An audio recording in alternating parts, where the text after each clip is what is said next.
When Cardinal fans come to Busch Stadium this weekend, they're not sure what's going to happen to send them home with a smile. How about the last two nights? It's Reds and Cards again at Busch Stadium tonight. Redbirds have a nice lead in the National League Central. Thursday night, the Cardinals are trying to sweep Oakland, a ball club that came here having won 8 in a row. And on a night when the Cardinals really didn't play that well, they still got themselves in a position to win the ball game late. Some timely hitting, some outstanding defense. That's what Scott Rowland's all about. And the Cardinals had a chance to win it at the end, and they took care of business with some dramatic last-at-bat offensive fun. And then Cincinnati came to town. Ken Griffey Jr. looking for home run number 500. It hasn't come yet.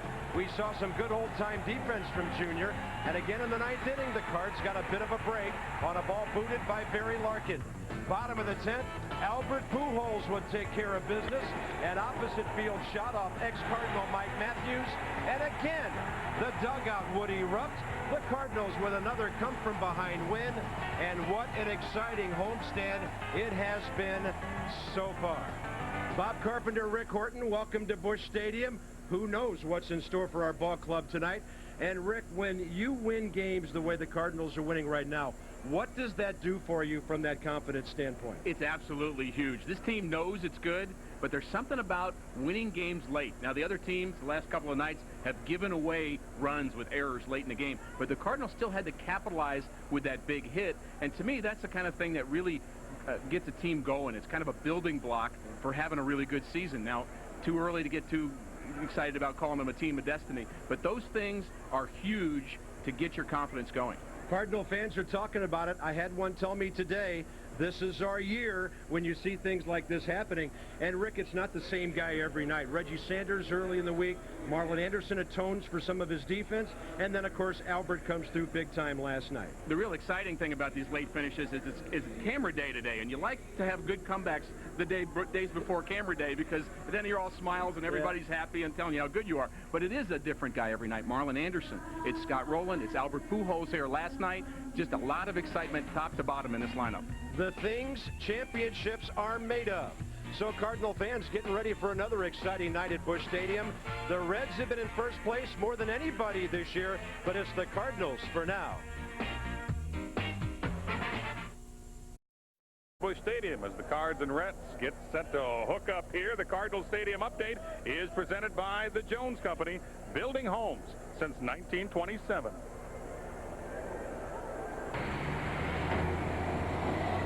Prior to Wednesday, it's been wet, to the point where thousands of years ago, Noah built himself an ark. 2 inches one day, 3 another, lightning crackling across the sky. It caused delays at the new ballpark building site, but these delays are expected. It's unrealistic to think when you plan one of these projects that you're going to get 2.5 years of no rain, so you sort of factor in a number of rain days into your schedule. Of course, it takes a while to pump out the water. But we had a lot of pumping of our hole to do. We had a big muddy hole down the bottom. We had to get the water out. We're in good shape. Then at midweek, the skies cleared and the work continued. The Cardinals want to get 8th Street done as soon as possible within the next 2 weeks. Right now, they've got the street being prepared for its final grade just immediately prior to paving. And this is the new 8th Street that goes down under the highway. We have the curbs and gutters in the full length of the street, and now it's just a matter of putting down the paving course. You dig out all the old stuff that's been put here for years and years and years and try to find room to get the new stuff in at the right specs. Now, the only thing I know about streets is you drive on them, but there's a lot going on down there. Any utility you can imagine is probably right underneath us in this intersection here. We've got steam behind me, gas, water, sewer, and telephone. And while it looks like it's messing up Metrolink traffic to the ballpark, it's not. Metrolink still carries a lot of our fans. That's a great way to go to the game. This Cardinal Stadium update presented by the Jones Company, building homes since 1927. The Reds and the Cards starting lineups. First pitch coming up.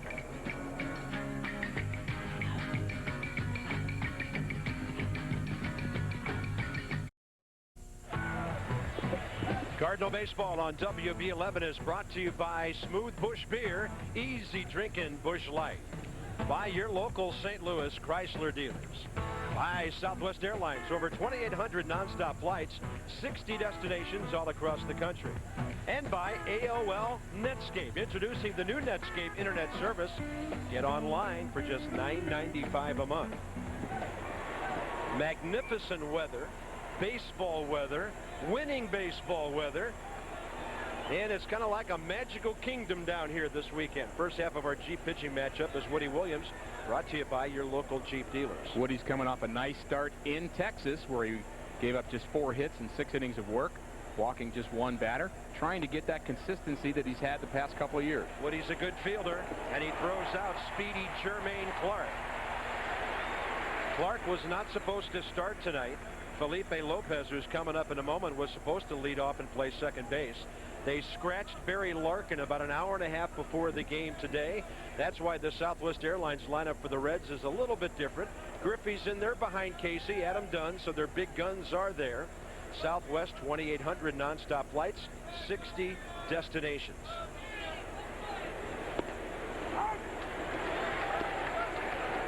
Well, as you look at that lineup, that 3, 4, 5 positions are the ones that you worry most about. Casey, Griffey, and Dunn combined for a lot of home runs and RBIs, and those are the real boppers in this lineup. This is a pretty good offensive team, the Cincinnati Reds are. Even though they're not high in the league in batting average, they score a lot of runs. They find ways to score runs, and a lot of it has to do with the power of the middle of that lineup. Their table setters aren't hitting very well. Jermaine Clark, who just went out, hitting 143. Woody Williams facing 24-year-old infielder Felipe Lopez, who's hitting 171. Where's our fan cam today? Ken Griffey Jr.'s wife and family here, waiting for number 500 if it ever comes. There's a bouncing breaking ball by Woody, way out in front of the plate. So again, our fan cam over by the third base side in the field boxes. A lovely view tonight. They're in the shade over there. The 6 o'clock, 6:15 starts a little odd for the hitters because of the shadows. And maybe he didn't see exactly where that fastball was. Mark Carlson, the home plate umpire, did. 2 down. Cardinal defense brought to you by Steak and Shake, real steak burgers, real milk milkshakes 24 hours a day. Well, it is a beautiful day out here today. We mentioned it's camera day today. The players' job this afternoon was to not take batting practice, but to walk around the field and smile for as many hours as possible as we take a look at the archway Portals. effects. Yeah, portals. The effects that it has on the infield. And that last fastball from Woody Williams appeared that Felipe Lopez did not pick it up. Yeah. Very odd time. I know sometimes during the playoffs, when they've had West Coast teams involved, because of prime time in the East, baseball gets criticized for starting games at 5 or 6 o'clock local time. This ball not that deep, hooking into the corner. It's a fair ball off the bat of Sean Casey. And now it's ruled a ground rule double. Kind of a coffin corner down there for John Mabry or any infielder. And evidently some sort of interference. Yeah, that ball just simply hit the track and then bounced up over for a ground rule double. And Ken Griffey Jr., first base open, will be up here in the bottom of the first. That ball not hit terribly well by Sean Casey, but it was well placed down the line. John Mabry gave it a great effort, but wasn't able to come up with it. And here we have our first at bat for Junior. And folks are, I would say, on the edge of their seat wanting to watch this, including Mrs. Griffey.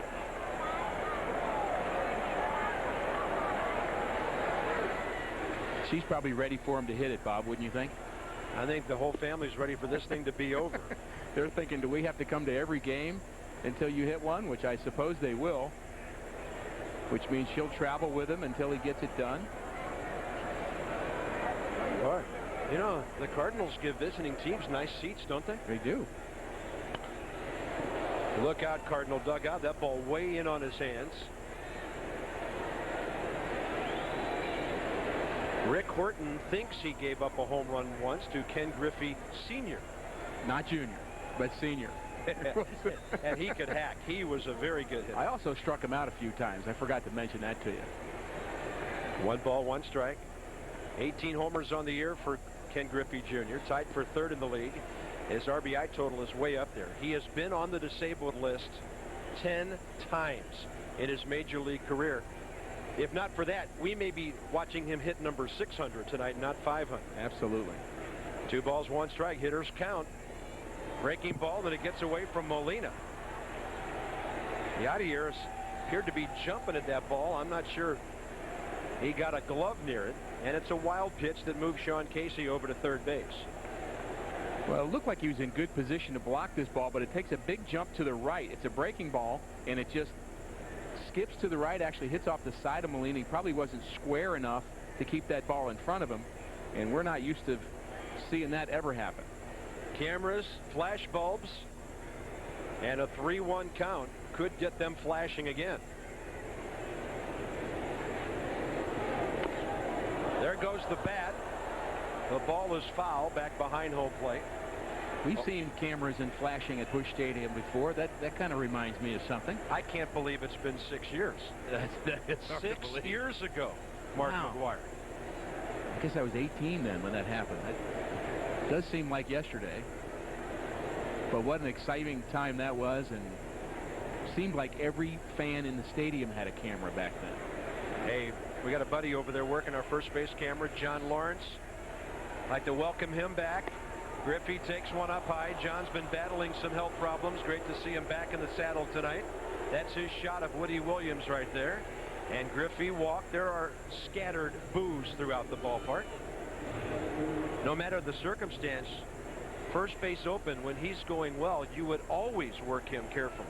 Yeah, that used to be par for the course, and it is a shame that he experienced as many injuries as he had. We talked about his father being a great hitter, but nothing compared to what Junior has been. He has no, or had no, holes in his strike zone when he was going well, and it's a shame that injuries have turned him into somewhat of a lesser player, although he's in the top 5. Yeah, he's top back. 5 in home runs this year. How about that pool of talent right there? Looked like Albert almost forgot to hold him on. Well, at this stage of Griffey's career, the young first baseman has to say, is it okay if I hold you on, Mr. Future Hall of Fame? Ask for permission? And Griffey says, yeah, your plaque may be next to mine someday. Adam Dunn, look out here. He's hit 19 homers. Woody's only given up 6 this year in almost 77 innings. Staying away from the big left-hander who has really burst on the scene the last couple of years. 26 homers and an all-star game in 02, 27 last year when he missed about 40 games because of a torn ligament in his left thumb. He's a big boy, isn't he? Adam Dunn, 6'6", 240, out of Houston, Texas. Cardinal defense around to the right in the outfield and on the infield. If he pulls or hits a ball down the left field line, he's almost doing you a favor. 2-0. One thing about Adam Dunn is he's very easy to strike out. 83 strikeouts on the year. The next highest guy in the National League is about 15 below him, which tells me a couple things. He's good enough to be in there often to play every day to lead the league in strikeouts, but it also tells me he's interested in hitting the ball a long way every at bat. Low ball 3. After this, the Reds lineup is not exactly what you would call imposing. They're dangerous 3-4-5, but the lineup they have out there tonight, not real scary. 1 and 2, and then 6, 7, 8. 3-1 pitch. Pretty good hack right there. And a 3-1 pitch. Adam Dunn is only 24 years old. The Reds drafted him in the 2nd round in '98 out of Houston. Albert will visit with Woody for a moment. Griffey will be running on the 3-2 2-out pitch. All right, fan cam. Third base side, outfield end of the dugout, so probably section 264 or so, maybe. I'm sorry, 164. And a 3-2 bouncer hits the bag. Fortunately for the Cardinals, right to Albert. A lot of bad things could have happened right there, and the brakes are going the Cardinals' way. Womack, Langford, and Albert may be rolling. The Redbird bats go to work.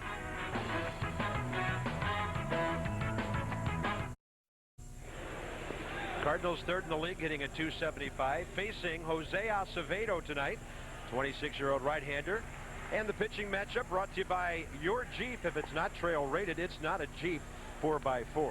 What stands out to me about Acevedo is his walk strikeout ratio. Just 15 walks, 61 strikeouts, as we see a Cardinal fan enjoying the day. What a beautiful day it is at the ballpark. She can't wait to find out who's in the Cardinal lineup. Brought to you by Southwest. 2,800 non-stops, 60 destinations. How about Tony Womack and then Ray? How about Albert, then Scott? How about Edmonds and then John?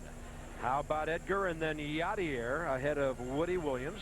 Cardinals third in the league in hitting behind the Dodgers and Astros. Number 1 in the league in runs. Came into the day tied with the Cubs for number 1 in homers. Cubbies got 2 in the 9th and won their game today. 4-3 over Oakland, so the Cards lead Chicago by 2.5. Cincinnati by 3. Redbird's still first in stolen bases also, which is very unusual. First in home runs and in stolen bases. Although the Brewers have now tied the Cardinals in steals.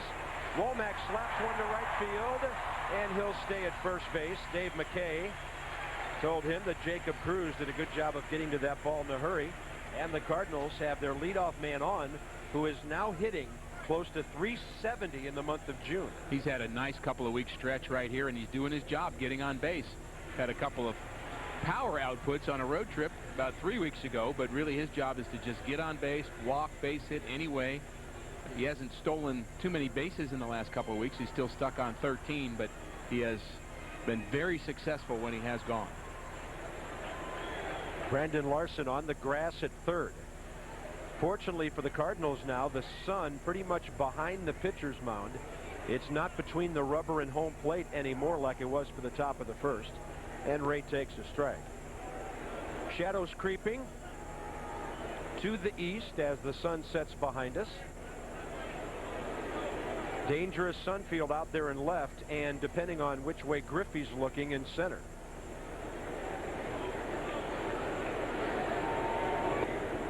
One and one. Tony Womack, by the way, 13 steals. He's only been caught once. He's 5th in the league, tied with Jimmy Rollins in stolen bases. The league leader, way out ahead, is Scott Podsednik of Milwaukee. He has swiped 30 already. Dave Roberts of the Dodgers, 21. Runner holding, off the fists, and an easy play for Lopez. Good job by Acevedo of really getting into Ray Langford's kitchen right there. Reds defense brought to you by Steak and Shake. Real steak burgers. Real milk milkshakes 24 hours a day.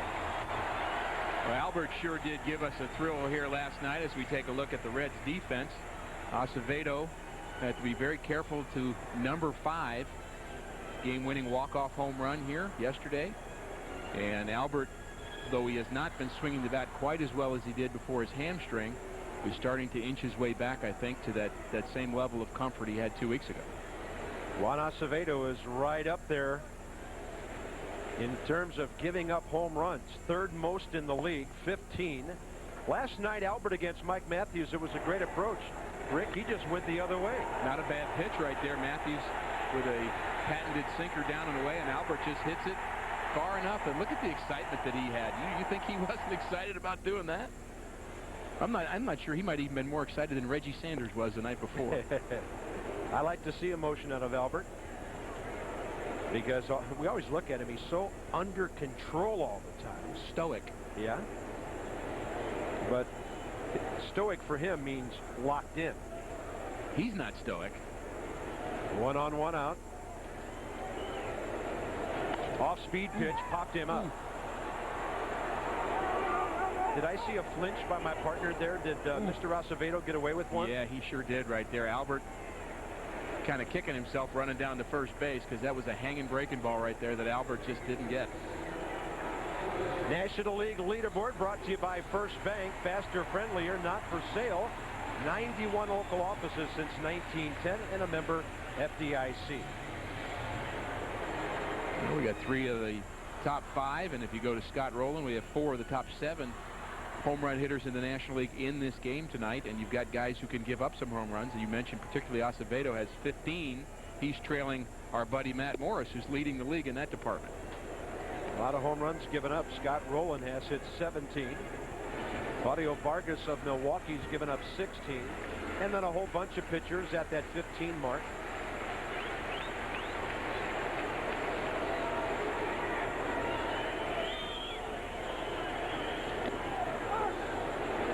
Back, not back, is Womack. Out. That ball perfectly placed by Jason LaRue, a catcher who has made 6 errors already this year. Womack picked off first on a ball thrown right to the bag.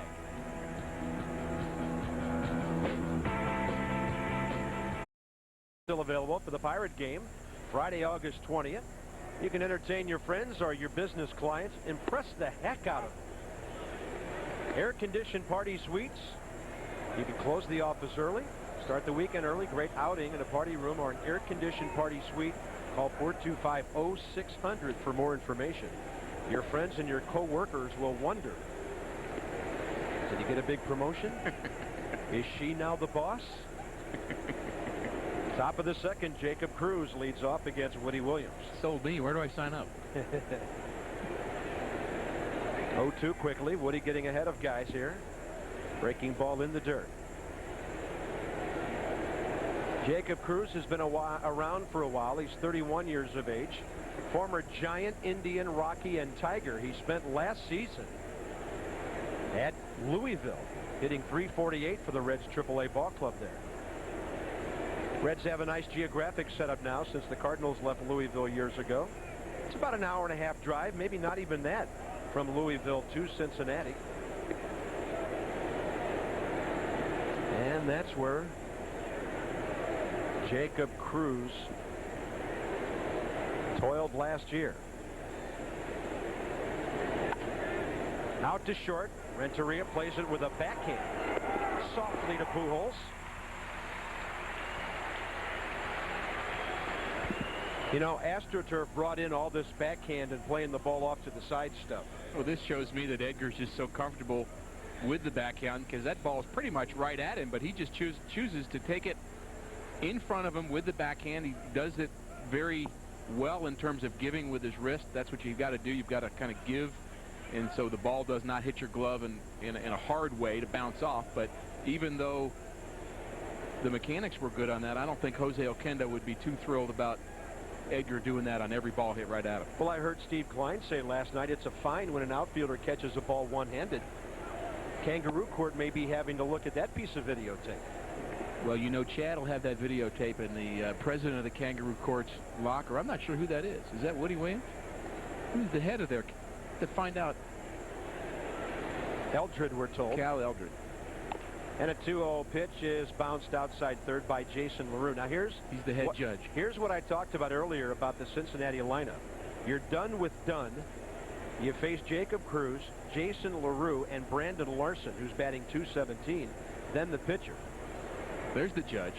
He's the judge and the jury, huh? Here comes the judge. Hey, in the Kangaroo Court, he's got first say and final say. Let me tell you. Jerry Royce was the best judge I ever saw in Kangaroo Court. I'm telling you, he was so funny. I mean, that's really what it's all about. It's funny. Of course, guys end up giving up fines, and you get fined for all kinds of things. One time, Jerry Royce was talking, and he would fine you for cussing. And Carlton Fisk started cussing. And he fined him about $100 in 5 minutes. Well, darn, there's out number 2. Scott Rowland throws out Jason LaRue. Woody's keeping the ball on the ground right now. 3 of his 4 outs have been bouncers. Well, Woody, the trouble with Woody right here is he has had a lot of trouble actually with right-handed hitters, which is really odd. So some of the numbers here are going to be kind of mixed up because Woody has had trouble with his breaking ball as an out pitch, which he's actually been more successful against left-handed hitters. But this is a left-handed hitting lineup who usually feasts on right-handers. Well, he took care of business, didn't he? He got 6, 7, and 8 quickly, easily. Now he gets to face the pitcher and a couple of under 200 hitters next inning. Rowland will lead off. What's on tap? Brought to you by Bud Light. Fresh, smooth, real. Matty, it's all here. Rick and I right back here, 1 o'clock tomorrow, WB11. Hey, little gal. Get the Cardinals some runs here in the bottom of the second, would you? Does she play hockey? I bet the Tooth Fairy's been good to her. Katrina is the Tooth Fairy's name, by the way. Did you know that? You're making that up. It is in my house. You are making that up. Her name is Katrina. That's in your house. Does she have like the Midwest region? Yes. Midwest Regional Tooth Fairy. Scott Rowland was at the plate when Tony Womack got picked off first by the catcher. Pretty good rip by Scott. Counts even 1-1 to the RBIs, or the Major League's leading RBI man. Still has a 4 RBI lead over David Ortiz of Boston. I have to say there's probably a fair amount of pressure on this young right-hander, Jose Acevedo, this evening. You're looking at a Reds team that's kind of going in the wrong direction. They've lost 8 straight road games and really have not played as well as they did the first couple weeks in the season. And, you know, this team's really crazy to me anyway, because they're not really hitting for a high average. Their pitching's been below par in terms of earned run average, and they just find ways to win. 1-2 pitch. Now, folks, don't adjust anything on your television at home. Our camera is shooting right back into the sun as it gets lower and lower, so the colors get a little yellow on us. So don't mess with your aperture at all. None of that stuff. I don't mess with those things anyway. Always make it worse. Rolling high in the air, right side. Angling for it, Jermaine Clark, Jacob Cruz there. And I like that play by Jacob Cruz. A lot of time outfielders will just kind of lazily run in, assuming the second baseman's going to make that play. But Cruz came running in very hard to take control. He's also got to talk. We couldn't hear him from up here, but I'm sure he's yelling at the top of his lungs to Clark to get out of the way. I've got it. But you're a lot better off if you get to the ball first than kind of drift on it. That's one of the worst things an outfielder can do, is drift on a ball, particularly when it involves an infielder, because you're really taking their life in your hands. Because you guys collide, and somebody's going to lose that battle. And isn't the infielder usually waiting to get called off the ball on a thing like that? It's in the back of their head. There's no doubt about it. How about this? Jim Edmonds just bunted for a hit. Don't even throw it. No contest, and Edmonds hitting .270. Lays one down perfectly near the third base line.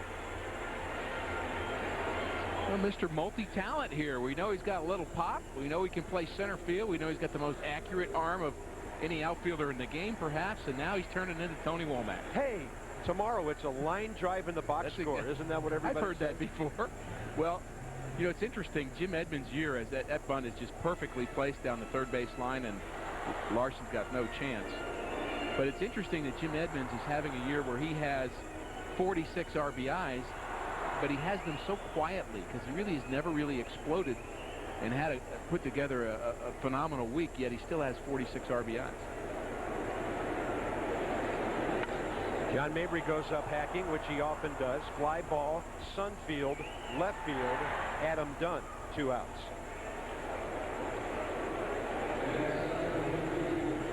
Just flip those shades back up.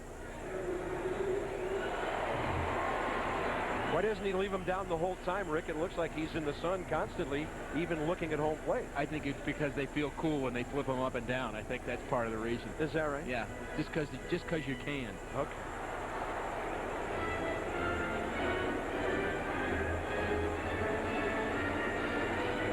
.643 local time. Tough conditions for the outfielders here. Edgar Renteria's batting average has been on the rise. He's at .272. I always wanted to play the outfield one time so I could hit the top of the bill of my cap and flip those glasses down and maybe put a little eye black on. I mean, you can't do that stuff when you're a pitcher. I can just see you do that. Look how much fun that looks. Doesn't that look like fun? Yeah, I can see you doing that and then taking a fly ball right on the coconut. I'm sure I would have. Edgar a week ago was hitting .260.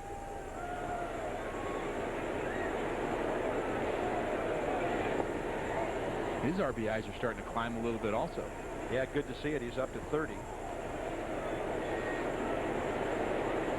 Cardinals need his bat. Cardinals need his clutch 2-out hitting. All that little guy needs is mom. We start him early here in St. Louis, don't we?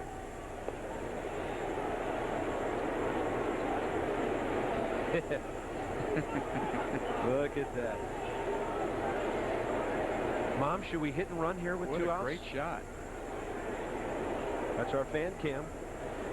Wouldn't be a bad idea, young man. A lot of hitting room on the right side.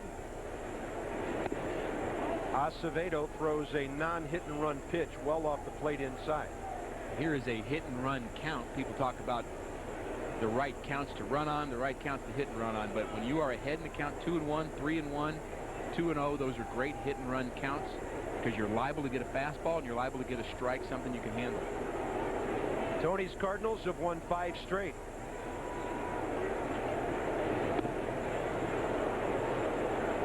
At home record finally up over the 500 mark at 17-15. The Reds have made their living at home, 21-10 at the Great American Ballpark. And the Cardinals came out of Interleague looking just fine at 5-1. The Reds were 3-6. Cardinals do have another series next weekend as we go to Kansas City. We'll televise Saturday, Sunday. You see Tony Pena. Done a great job up there, struggling this year. And the big topic of conversation right now, Rick, around baseball is who in the world is going to take a chance on Carlos Beltran because he's going to be a free agent. Yeah, do you rent a guy like that for 3 months, give away a whole bunch of prospects, and then you might have to pay him $12 to $15 million next year?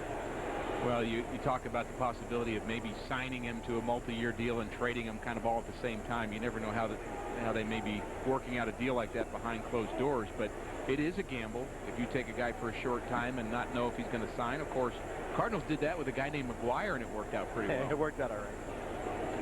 But I think they had a well, we can thank our fans for that one. Yes, we can.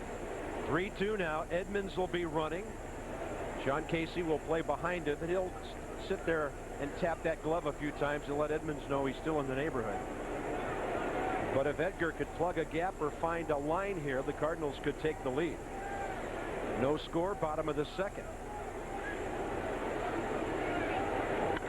There's a shot into right field. Because of the good leadoff, Edmonds goes to third on a ball that was really hit hard. Corner situation, 2 outs for young Mr. Molina. What a nice opposite field swing. This is the quintessential Edgar Renteria hit right here. Going the other way, hitting the ball hard, on the money. The great inside-out swing, staying with it, driving the ball the other way as we see Jim Edmonds actually looking back. Jim, that's what you got Jose Oquendo for. You don't need to do that. But great work of art by Edgar Renteria. That's what makes him a quality player, hitting the ball the other way with authority.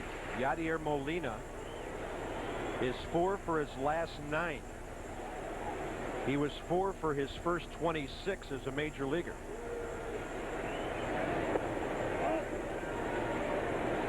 Out-of-town scores brought to you by Southwest. 2,800 nonstop flights to 60 destinations all across the country. Jim Edmonds getting a little frisky on leading off at third base. He saw that a breaking ball was the call, and he wanted to make sure if that ball was in the dirt, he would get a good enough jump and score on it. And it was, in fact, close to being a wild pitch. 2-0. Roger Clemens is pitching for Houston tonight. Anaheim got a run off him in the top of the second. Astros have had a tough week. They're 5.5 back of the Cardinals in 5th place, a game behind Milwaukee. And, of course, traded Richard Hidalgo to the Mets for 2 pitchers. Reds will play the Mets in New York after this series. And Molina taking all the way on 2-0.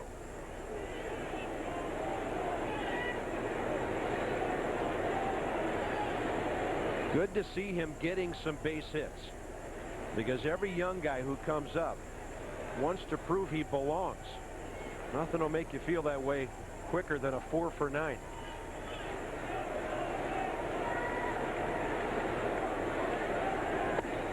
Oh, what a good job to lay off a breaking ball that was really close to the corner, at least when it crossed home plate. Of course, he's going to be really careful with Molina right here, even though Molina doesn't have the high average, not a established big league hitter yet, but he knows the pitcher's on deck, although that pitcher, Woody Williams, is not too shabby with the bat. 3-1 pitch. A heater. He missed with it. Bases loaded. And Woody can give himself and his ball club a nice lead here. Well, that's something Acevedo has not done very often lately. 3 walks in his last 32 innings. I mean, he has tremendous control, so you have to think he was being careful with Molina and felt like he just wanted to pitch to Woody Williams, keep the Cardinals from scoring. But again, Woody Williams with a nice career batting average of 213. There's some everyday players that don't have that high an average. Woody 3 for 23 with an RBI this year. Bases loaded, 2 outs. An infield bunt by Edmonds, a Renteria 2-out hit, and a walk to Molina. And ball 1. How do the sacks look juiced from fan cam?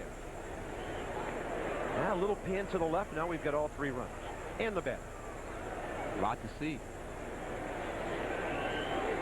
Let's see if we can get all those runners moving. Pretty good rip by Woody.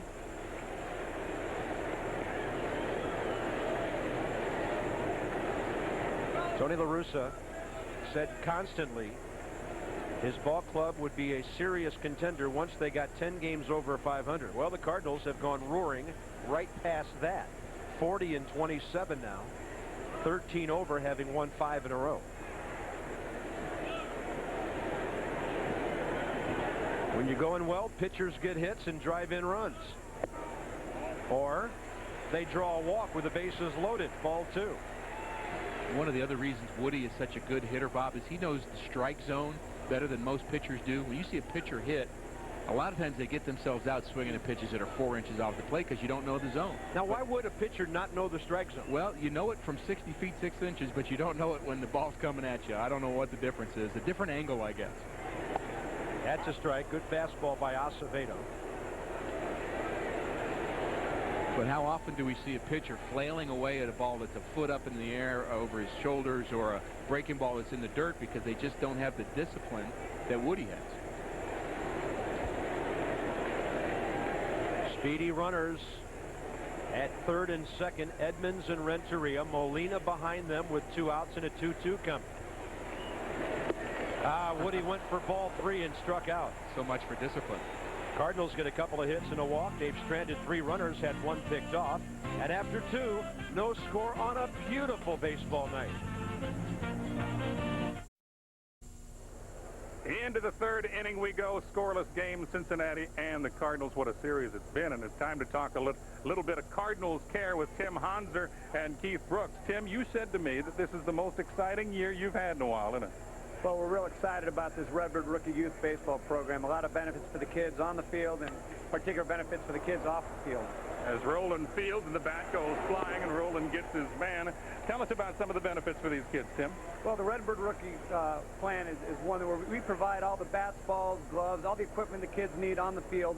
And then we provide a lot of off-field support in the areas of health, education, culture, and mentoring. And Keith Brooks is joining us.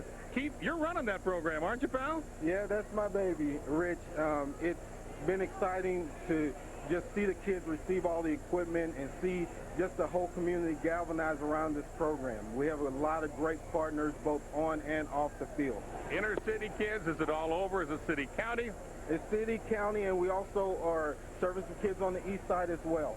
All right. Thanks a lot. Cardinals care, of course, guys. Doing great works as always. Well, that they are. Hats off to those guys. And a lot of cooperation, generous support from Cardinal players, owners, many fans who participate in numerous Cardinal care activities, along with sponsors and donors. They all team together, Rick, to make all this happen. Had a nice ceremony this afternoon at Jim Edmonds Field.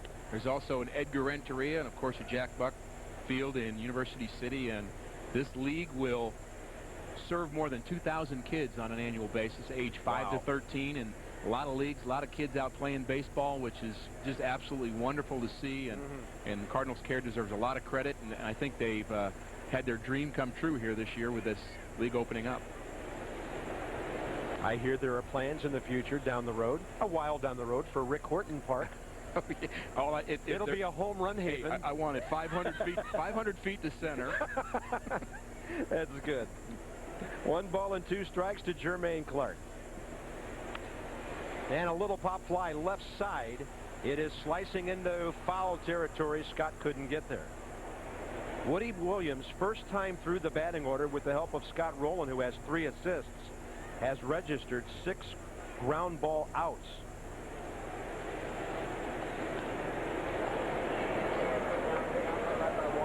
Boy, lots of Cardinal red around downtown today.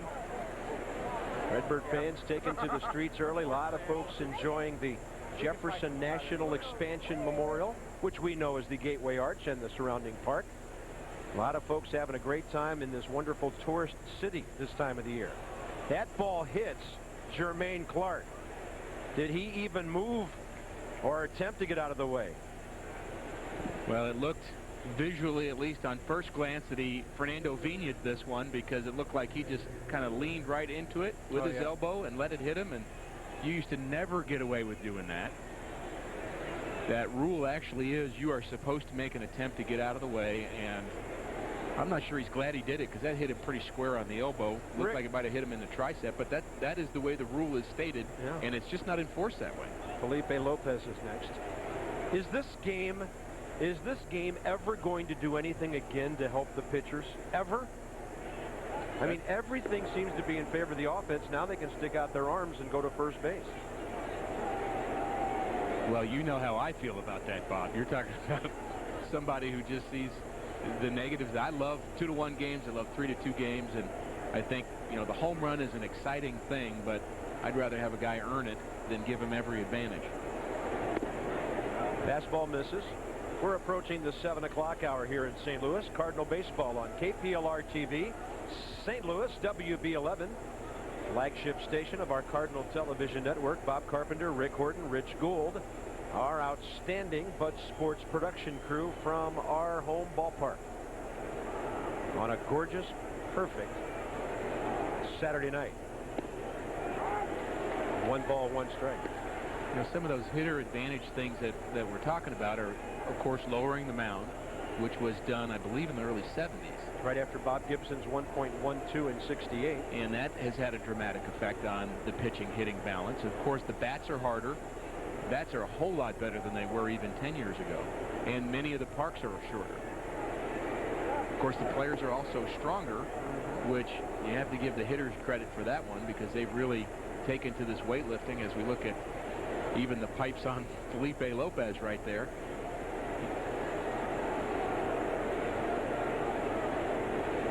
It would be rare to see a baseball player with that kind of biceps 15 years ago.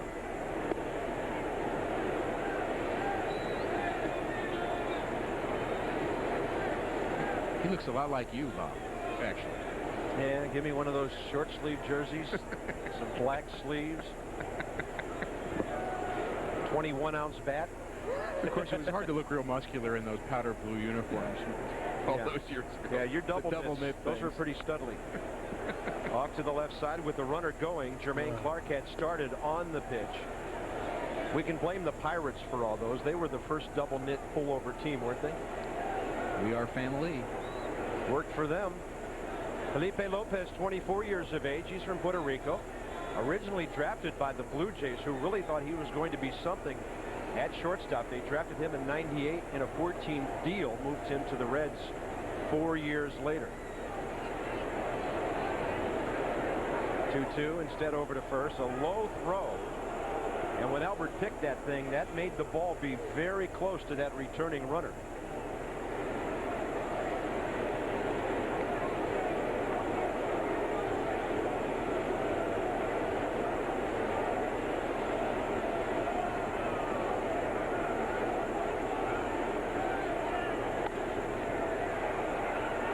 Over into the loge boxes and a souvenir on the left field side. The portals have moved into the outfield now. The field almost totally in the shadows now. Right at the 7 o'clock hour. And through the first 45 minutes of this game, no scoring. Cardinals have out hit the Reds 3-1.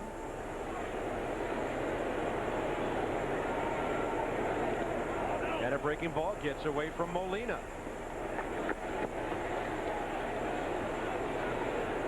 No knock on the young catcher because he's been thrust into a pressure situation. But Rick, honestly, over the last 2 weeks, more balls back to the screen than we're used to seeing an entire half season with Mike Matheny. And there's another breaking ball that Molina's not squared up on. And the thing that happens, the catcher has to learn is how a pitcher's ball is gonna act when it goes in the dirt. And he's throwing a breaking ball, and a lot of times on a curveball, it will bounce the opposite direction that it's curving. I mean, it's kind of a natural thing. And that guy, Mike Matheny, knows these pitchers very well, and Molina's still learning them. He's got the tools, he's just not getting it done. Backhand by Womack. 2 down, over to third base, Jermaine Clark. On a play that almost got a little tricky for Tony as well. Well, Tony has had his fielding struggles off and on this year. He has made 7 errors at second base, and there are times where he looks a little tentative, but he really didn't on that one. He followed that hop. In that situation, you got to make sure whatever happens, you don't let the ball go into the outfield, because it means a run. So you've got to keep the ball in the infield no matter what. And not only did he do that, but he came up with it and made a nice play. Well, here's where the Reds can be tough on a right-hander. Interesting, because as Rick told you, Woody has had much more trouble with right-handers this year. They go Casey, Griffey, Dunn. The shift is on. Sean Casey, ground rule double, right field line first time. They jam him and hit him. And that appeared to be a breaking ball that he didn't try to avoid. Now, that was much more off the plate than the one that hit Jermaine Clark. So 2 wild pitches and 2 hit batters by Woody. Still not a lot of reaction out of the hitter Casey. He just kind of stood there, and he does let his back knee, kind of pushes his knee into that pitch. And I guess that's the Cincinnati Reds school of hit by pitches now, because both of those probably could have been avoided, but Casey kind of flinched a little bit himself and took one off the kneecap. Is Ron Hunt or Don Baylor working with the Reds here? I don't know. Yeah, Ron Hunt was pretty good. We know Don Baylor's not. He's with the Mets now. Well, Ron Hunt, to me, was tougher than Don Baylor, because Don Baylor was big enough that the ball wasn't going to hurt him anyway. So talk about a muscular hitter. Well, here's Ken Griffey Jr. again, 2 men on. Not only a chance for 500, but a chance to give his team a lead in a very important ball game. Up the middle, that's a base hit, beating the shift. Reds lead 1-0 on Griffey's 52nd RBI of the year.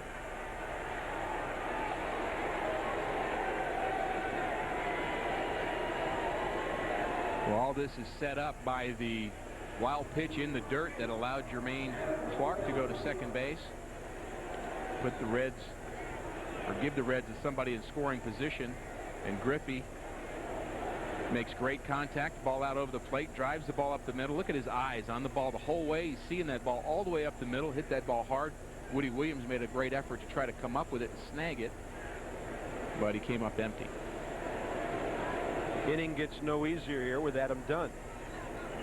Woody bounced him out first time. High in the air, way foul. There's this middle part of the Reds order again, Bob. It's like you have to hold your breath for about 3 hitters and just kind of hope you get through them. And again, not that the other guys are big league hitters. They can do damage if you make a bad pitch, but it doesn't have the same kind of pressure on you as when you try to face a Casey, Griffey, and Dunn back to back to back.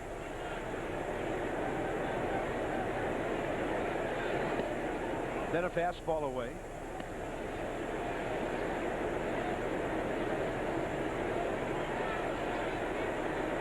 Woody scuffling a bit here in the top of the third. He has registered 7 ground ball outs. Of the first 8 men he's retired.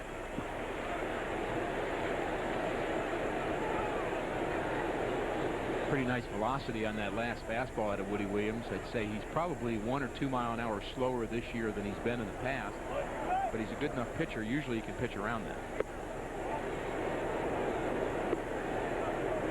That one registered 89. We've seen him mostly at 86, 87, which again, he can win at that as long as his breaking ball is sharp enough and his location is good enough. But 89, it looks like he feels a little strong today. And a breaking ball low. Runners will be going.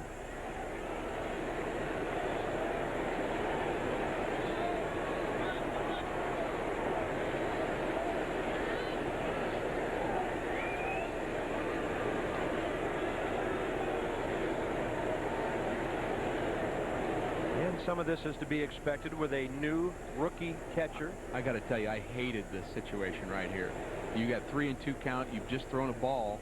You want the next pitch to go off of that next pitch, and to have to call timeout and talk about it is very rhythm disrupting. And I think most pitchers feel the same way about it. Somehow they got crossed up on the signs, but that can be a very frustrating thing for a pitcher. Runners going, called third strike. Well, evidently Woody's got rhythm. Griffey gets an RBI single. 52nd ribby of the year for Ken Griffey Jr. Top of the order coming up for the Cardinals, and the Reds now on top. A home run, maybe some Cardinal highlights. It'll be our WB11 Pizza Hut postgame show. Former Cardinal Andy Van Slyke, fresh off the links, will join WB11's Don Bell for our St. Louis audience right after tonight's ball game here on WB11. It's a pretty good former center fielder to be talking about a pretty good center fielder and Mr. Griffey. You know what amazes me, Bob, is that I've heard chatter this week about being a guy that has 500 home runs in the big leagues doesn't necessarily make you a Hall of Famer, and that thing's starting out there. To change. But I just have a hard time believing that this guy out here playing center field this afternoon for the Reds is not a Hall of Famer. No, he's in. He is in. I think the guy they're talking about is Fred McGriff, who is 7 home runs away from 500, playing for Tampa Bay right now. You know, he's basically done it for about 4 or 5 different ball clubs. Griffey, too, Seattle. And when I saw Ken Griffey Jr. play throughout the 90s, I had a chance to broadcast a bunch of games in Seattle and other games on the road he was involved in.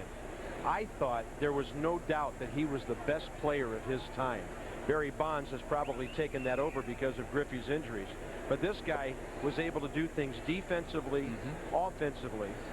The only thing he never had was the blinding speed on the bases. But he was able to get it done in the outfield. And playing in that little pinball machine called the Kingdome, I mean, he made hitting in there a joke. He may not have been a blazer with his speed, but you still thought of him as a 5-tool guy, a guy who had great defensive ability, a good arm, really good outfielder. He used to make the great spectacular plays. We've seen a lot of those out of Jim Edmonds here in St. Louis, but Griffey seemed like he was on the highlight reel every week. But he could hit with average and just tremendous power. Womack hangs tough on a 2-2 pitch. Good at bat for Tony so far. He had a base hit to lead off the game. Griffey's actually 20th on the all-time list right now, and he has a chance if he has a average second half of the season and can avoid injuries. He's got a chance of being moved up to number 15 as we take a look at there's Dad. Proud Papa.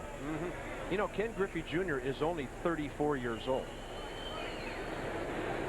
If healthy, and as long as he wants it, he's got a lot of years left. 2-2 to Tony. The good at bat continues now as he works the count to 3-2. You could conceivably see him getting 130 more if he's able to be healthy, maybe more than that. Well, he was the guy everybody was talking about 5-6 years ago to challenge Babe Ruth and then Henry Aaron. If he gets up to 650 home runs, now you're talking about an elite crew. He's already in an elite crew, and being in the top 20 all-time in baseball. Yeah, but there is some talk that maybe 500 doesn't guarantee you the Hall anymore. It always did. Something like 40% of the 500 home run guys have now made it in like the last 20 years. And it took about 7 or 8 decades for the first half of that group to make it in. Well, you always think 500 home runs, you think 300 wins for a starting pitcher, and you think 3,000 hits as almost shoe-ins. I think the one that's always hard to judge is how you handle relief pitchers for the Hall of Fame. Acevedo came off the mound on that first base side, and the ball right into his glove basically for the first out.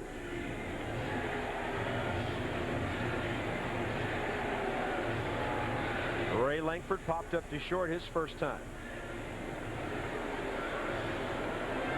You and I were kind of on the same wavelength before the ball game tonight. We were chatting about Ray after running into him downstairs, and he needs one of those 3 or 4 hit, 3 or 4 RBI games. Yes. Just bust out of it and then get really hot for a while. I know it's tough for Ray. He's not in there every day all the time. That RBI total's been wallowing between 10 and 15 for quite a while. Cardinals have had a couple of hitters do that off the bench. Hector Luna had a nice day a couple weeks ago. Cody McKay had a nice day or two back to back, and it really does a lot for your psyche. It makes you feel like, hey, okay, I'm contributing, and I feel like I'm, part of this team and part of this excitement here. And I think Ray probably feels a little bit on the outside looking in right now.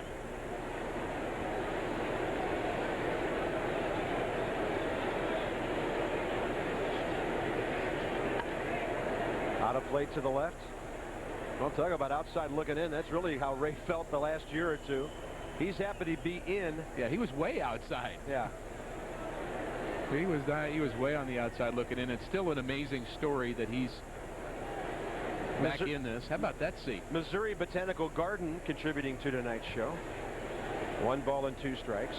And Ray jacks one to center. Griffey back. It is over his head. Short hopping the wall. And there goes Ray with a 1-out straightaway double. Well, there's a contribution for you, Bob. Hitting it over the head of Mr. Griffey Jr. Ray Langford gets into the act here as he takes a breaking ball. It hung just a tad, and he lines it to center field. And Griffey, not quite the same kind of defensive abilities he had a few years ago. I think he might catch that ball 5 years ago. Do you think our bleacher fans know how to handle a fly ball? Did you see them reaching up, shielding their eyes? They could be playing center field out there with Griffey. Do they have the flip-down glasses? The old bleacher birds at it again, and here's Albert Pujols. They really be showing me something if they have eye black out there. They should have eye black night in the bleachers. Now watch the hands come up. There it is. There's Look at one. that. I think there was One another down below. right after that. One down below. There's another one. Yeah, they know what they're doing. Some smart fans. That's a good fastball to Pujols. Handcuffed him on the inside corner.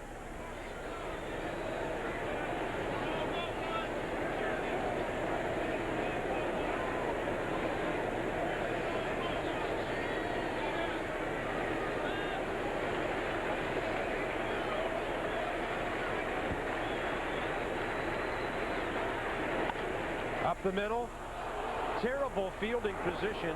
Good result for the second out. What do you call that play? A little bit of luck in that play for Mr. Acevedo. He actually turned to try to check on Ray Langford, who went off the base a little bit too soon on this ground ball from Albert Pujols. He's spinning around, pirouetting, and looks like a sniper got him there for a second. Turns around to second, checks Langford back, and throws out Albert. It wasn't pretty, but he got it done. Well, I mentioned his fall off toward first base. The bouncing ball that Tony Womack basically found him. If Tony hits that thing right over the mound or slightly to third base, it's a hit. Now here's Scott Rowland with a runner in scoring position, 2 outs, and there's a room service hop for Brandon Larson. Cardinals gone in the third. They've stranded 3. We go to the middle innings on an RBI by Griffey. Reds 1, Cardinals nothing. This portion of Cardinal baseball brought to you by Hyundai. When your car comes with America's best warranty, you win. And by Hardee's. It's how the last place you go for a burger is becoming the first. Top of the 4th, 1-0 Reds. Cardinal red all over the ballpark tonight. Over the years, the Reds have mixed in a bunch of black on their uniforms to go with their traditional red. Yeah, let's not confuse it with Cincinnati red. This is Cardinal red here. And this is Jacob Cruz. Big breaking ball. Cruz, LaRue, and Larson, the threesome who bounced out 1, 2, 3 in the top of the second. And again, you're through the scary part of their batting order. You're dealing with 6, 7, and 8. And then the pitcher. And a good inning for Woody to get things back in order, get out off the field, back into the dugout, let Edmonds, Mabry, and Renteria do their thing. You know, it's been so impressive about this Cardinal staff this year. Woody Williams with a 4-6 record, obviously not pitching as well as he planned coming out of spring training, but it's not that big a deal because of the contribution of the other guys. Right. Imagine if Carpenter wasn't doing what he was doing and Marquis, how much more that would stand out the kind of year that Woody's had. Woody has retired 10 men, 8 of them on the ground, 2 of them strikeouts. And fan cam over there behind the third base field boxes. Nice night for a cool one here at the ballpark. Obviously, Ken Roberts, our fan cam guy, going for the tall boy there, a little thirsty during the inning of the game. And it's Jason LaRue next for the Reds. There are a lot of great places to wander around this ballpark. If that camera gets a little wobbly, we'll know what's going on there.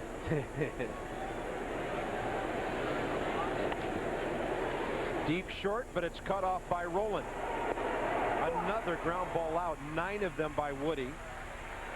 And the big difference in the new ballparks that we don't quite feature here at Busch Stadium, having been built back in the 60s, is that one walkway. A lot of the new ballparks have one walkway where you can walk around the stadium completely and never lose sight of the field.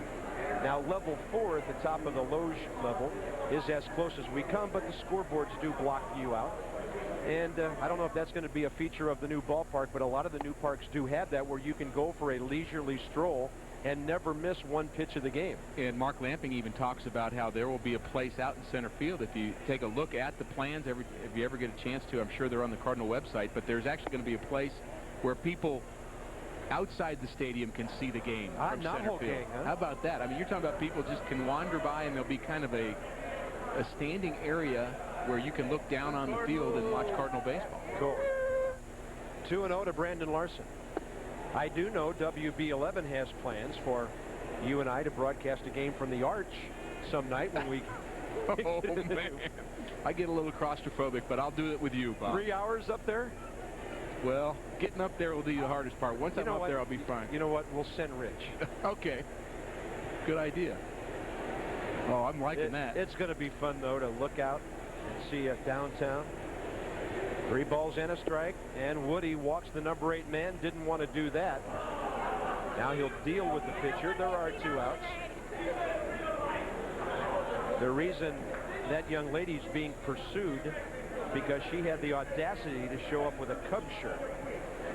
They're not in town until Tuesday night. And by the way, regarding that series, there are 1,700 Upper Terrace reserve tickets available for Thursday night. Tickets, a limited number, available for Tuesday and Wednesday. Call the Cardinal Charge line, 421-2400. Or you can stop by a souvenir stand, get an Albert Pujols hat. How many different hats are there? Think about how nice that series will be against Chicago. They're getting some of their guns back, and Pryor's back. He pitched today. Yep, Sammy's back. Sammy's back, and that's going to be another series full of a lot of emotion, I can tell you that. Tuesday, Wednesday, Thursday. The Cubs are also here for the weekend of July 9th, 10th, and 11th. And our ticket buddy, Joe Strom, wanted us to pass along to Cardinal fans that there are basically standing room only tickets available for that entire series. So if you haven't made your ticket plans for the Cubs here in July, it may be a little bit too late. You may want to call, see what's left. May be your only chance to get in the ballpark. 2 balls and 2 strikes now to the pitcher, Jose Acevedo. He bounced out to third first time up.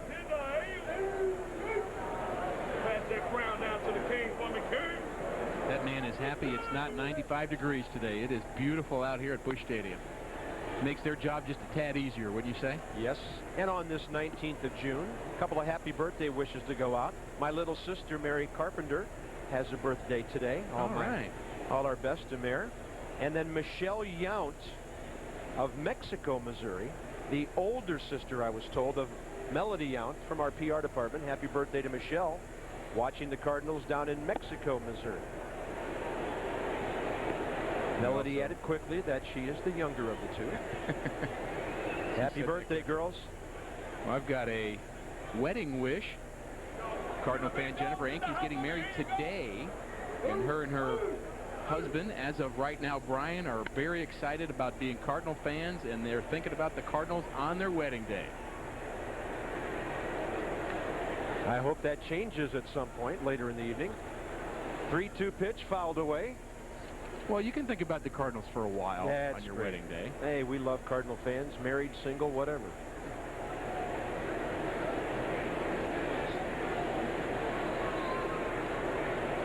Well, do we have a bride to be at the ballpark tonight? Runner going again. Ball 4 again. Woody walks the number 8 hitter, the pitcher, and the Reds have 2 on, 2 out. What's going on? Woody Williams is approaching the mid-70s on his pitch count, and he's only pitched 3 2/3. 73 pitches, and Dave Duncan wondering why isn't Woody back in the dugout about 5 or 6 pitches ago. Well, you certainly would expect that to be the case. Facing the lower part of the lineup, looked like he got a little too fine, a little off kilter, tried to make too perfect a pitch and found himself with 2 walks. Jermaine Clark hits one to left. It backs up Ray, but he's waiting. And a leadoff man trying to jack one out of here on the first pitch. Reds have stranded 6. They might regret that. Edmonds, Mabry, and Renteria. Cincinnati 1-0. Time downstairs, they'd be smiling more with a couple of runs here. We're going bottom of the 4th. Hey, by the way, tomorrow's Lou Brock bobblehead day. 2,900 Terrace Reserve tickets are still available as of game time tonight. National League Central standings brought to you by your local Chrysler dealers. Cubs got 2 in the 9th that beat Oakland today 4-3. Really the high water mark of the season for the Redbirds, 13 games over 500. And before the Cubs victory today, they had a 3-game lead, which is also their highest point of the year. Cardinals are really starting to play well at home as well as on the road.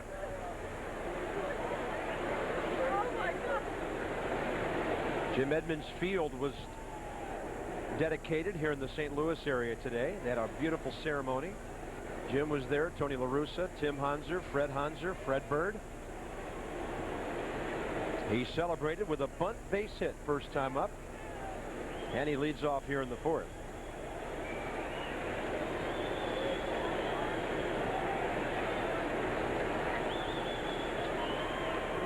Well, they're giving it to him again. I was going to ask you, Rick, does that mess with your mind at all if you're the pitcher, or do you just kind of forget that and say Edmonds wouldn't do that again? Well, it's really messing with the minds of the third baseman as much as the pitcher, as Larson's got to make the choice of whether to continue to play off the line and deep, which is where he is. I think the pitcher gets frustrated when the defense is repositioned to stop somebody from hitting the ball in a hole, and all he does is get a bunt for a base hit. That's got to be frustrating for the pitcher. Edmonds jumped back, and that ball jumped right over the inside corner, according to Mark Carlson. No balls, 2 strikes. Larson takes a few steps back now that there's 2 strikes. But even where he was, there's no. If Jim gets another bunt down like he did, he's got another base hit. Certainly won't do it with 2 strikes. That's a third baseman about 105 feet from home plate. Edmonds has to rip on 0-2, and he's 2 for 2.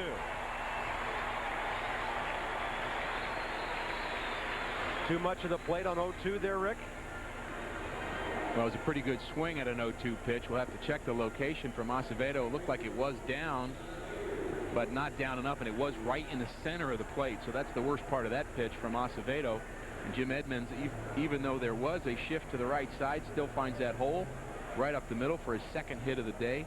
You know, it's interesting. Edmonds bunting the first time up reminds me of what Mickey Manilow used to say about how he felt the best way to get out of a slump was to bunt for a hit, because you watch the ball off the bat, you see the ball hit the bat. Edmonds running. Mabry fouls it away.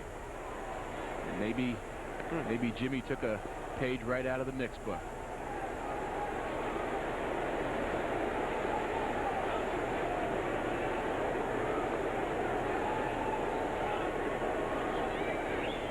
Your local quality Ford dealer on both sides of the river, bringing you our Major League Baseball scoreboard right now.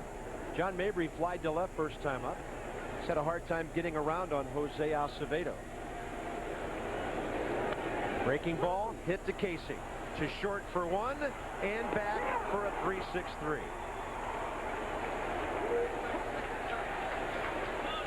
Well, that's perfectly played by Sean Casey.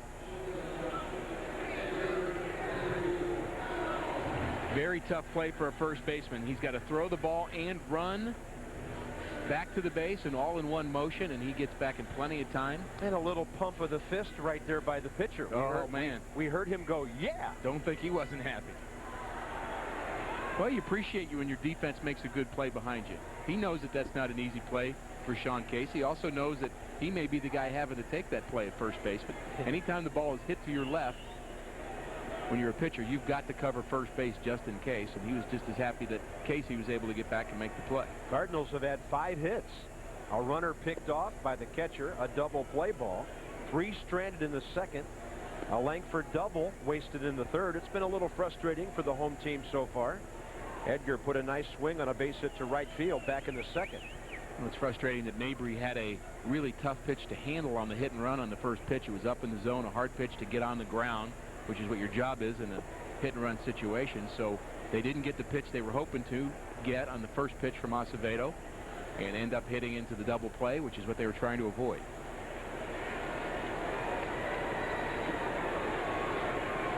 Reds turning their 58th of the year.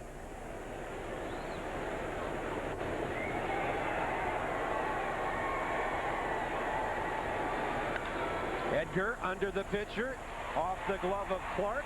He's 2 for 2. Boy, I like the way Edgar is swinging right now. Just hitting a lot of balls hard. That hit right there reminds me of the hits that Tony Gwynn used to get, where they would just keep bouncing through the infield. Tony Gwynn had more hits like that hit right there. He had about 3,000 of those hits where he just would get on top of the ball and hit the ball hard on the ground, and it would just scoot past every infielder. And that, to me, is a sign that Edgar's hitting the ball squarely. Yadier Molina walked his first time, loading the bases back in the second. Woody struck out swinging on a high fastball.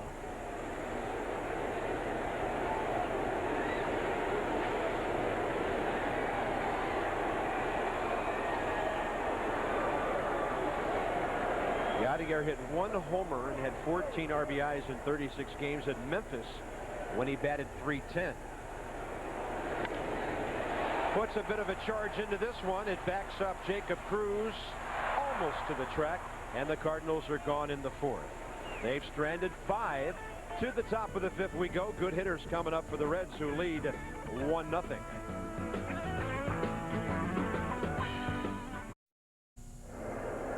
Into the 5th inning we go. The Reds lead 1-0. Woody Williams on the hill, and one of our favorites in this town. If you watch football in the 80s, if you like those cardiac Cardinals, you remember Roy Green. How are you, pal? I'm just great. Always good to be in St. Louis. What are you doing with yourself these days, Roy? Mostly chasing golf balls. None of them in the fairway, it seems. Just, enjoying retirement, enjoying my friends, family, with 2 daughters.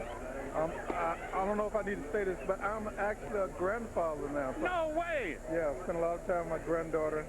She'll be 2 in July, so it seems like I'm starting all over again in that regard. You look to me like you could still run. Looks so deceiving, Rich.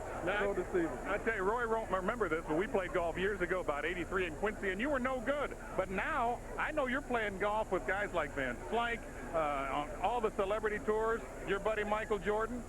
Well, he says I'm still no good, but I enjoy it. I do play a lot. I've had my handicap down as low as a 4. But you know as well as anyone that plays the game, it's a very humbling game. You never seem to master it, and maybe that's the intrigue that keeps me coming back. You following the Rams at all? Of course. Marshall Falk is a great friend of mine. Of course, Coach Hannison, who's just retired. I've always pulled for them. St. Louis has always been so very special to me. It's hard for me not to cheer for a team that plays out of St. Louis. Well, he gave us some thrills, didn't he, guys? Roy Green in the ballpark tonight. Wow, what an exciting player he was. I'm still working on the grandfather part of Roy Green right there, because I remember him as a tremendous wide receiver for the Cardinals, and what an exciting player he was to watch. And now he's a grandfather. How about that? Now the football Cardinals used to play right here on this field. One end zone was where home plate is. The other one was out past where Jim Edmonds is. Pretty good jam job there. Woody got inside on Casey. Scott Rowland makes the call and the catch for the second out. After he got Lopez.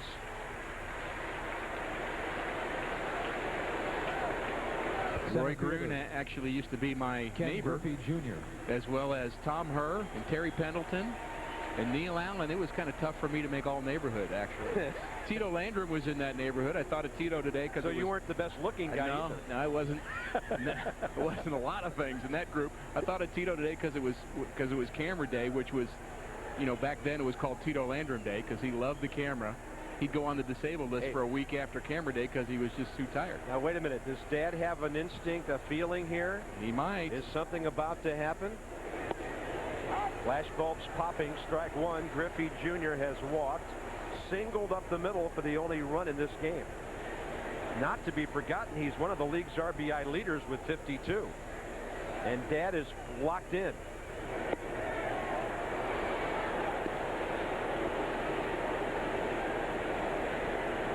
There's probably about 30,000 more cameras than there is in the ballpark on a normal night. High fly, out of play, left side. And 1 ball, 2 strikes. Well, that's the great thing about digital cameras. You can just keep erasing your shots instead of having to develop a lot of foul balls and curveballs in the dirt. I'm sure that's a digital run right there, and I'm sure he's going to be excited when he finally gets that picture. Line drive. It's down on the ground into right center. Over to cut it off Mabry. And Ken Griffey Jr. is on base for the 3rd time tonight. Isn't that a great scene, seeing Ken Griffey, obviously a wonderful player in his own right, that he's excited enough to be watching his son play. But you know what? These singles are going to lead to a home run because you hit home runs when you're trying to hit line drives. Flash bulbs are popping. One of those flashes came from Griffey Sr., who watches his son go 2 for 2, and he's on base for the 3rd time. Adam Dunn now. He's 0 for 2 with a ground ball and a strikeout. Woody starts him with a breaking ball in the dirt.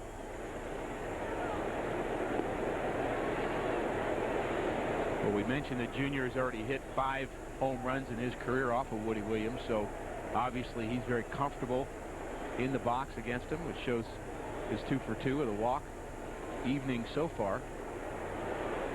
He may get one more shot at him.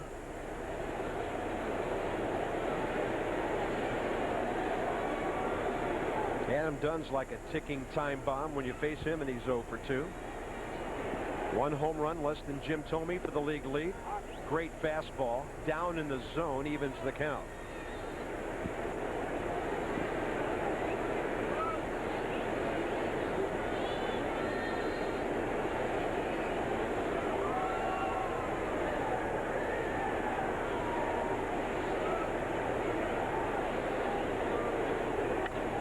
Well hit off Woody to Womack. He's got it, and the out is made.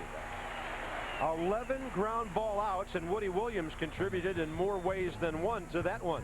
Halfway through the ball game, Reds on top, 1-0. Woody leads off.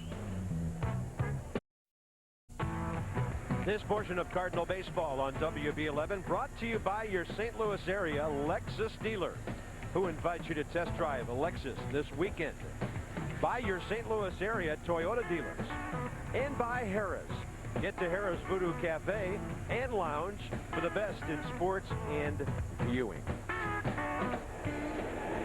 Cardinals are number 1 right now, aren't they? By 2.5 over the Cubs, 3 over the Reds, 4.5 over the Brew Crew, 5.5 over Houston, and 12 over the Pirates. Bottom 5, Woody Williams up first.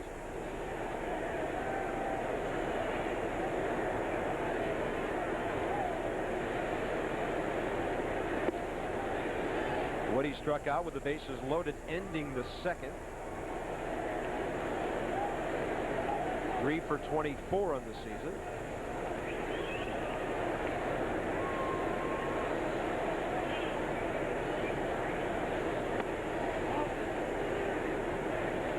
Acevedo is the cousin of Hall of Famer Juan Marichal, and there's a couple of things in his motion that remind me of Marichal. Of course, he doesn't have that high leg kick that Marichal is famous for. He would take his front leg and kick it way up over his head, but he's got a nice long arm action.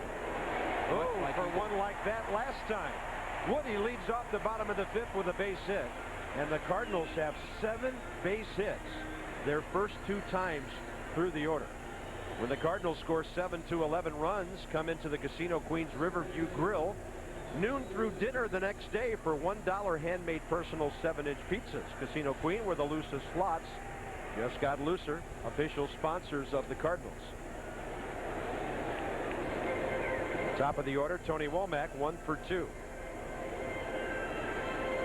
Like to wish our very best to Ella Ciro. She's in DePere Hospital watching tonight from the intensive care unit. Our best wishes are with Ella. That's from Gary, Stacy, and Jody, and Rick and I would like to add ours as well for a very speedy recovery. They're playing Womack near the line. That's why Adam Dunn gets there so easily for a foul ball. Cardinals have just not taken advantage of opportunities yet this evening. They have 7 hits, but have yet to score a run. Acevedo has made the pitch when he's needed to, and that pitch right there, Womack trying to hit the ball on the ground, but he doesn't. Gets the ball up in the air, and there's no hits up there. Did you say yet? That's been the story of the last couple of nights. Well, we got him right where we want him. Actually, Acevedo's been the victim of 3 blown saves this year. He's actually having a better year than his numbers indicate. He just has 3 wins, but he should have 6. So maybe he's a little snake bit this year, and we'll do it yet again. Yeah, Danny Graves victimized a bit by defense last night, but he had a problem closing out that 9th inning, even after Renteria was gunned out stealing. Ray Langford doubled over the head of Griffey in center last time up. Tying runs on base, 1 out. Bottom 5, and the Reds lead 1-0. They're playing behind Woody. He's a good athlete.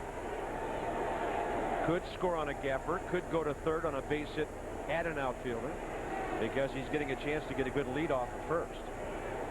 Well, we talked about wanting to see Ray Langford have a breakout day. Here's a good opportunity right here with big hole on the right side of the infield for Ray to have a good day. Fooled by the breaking ball.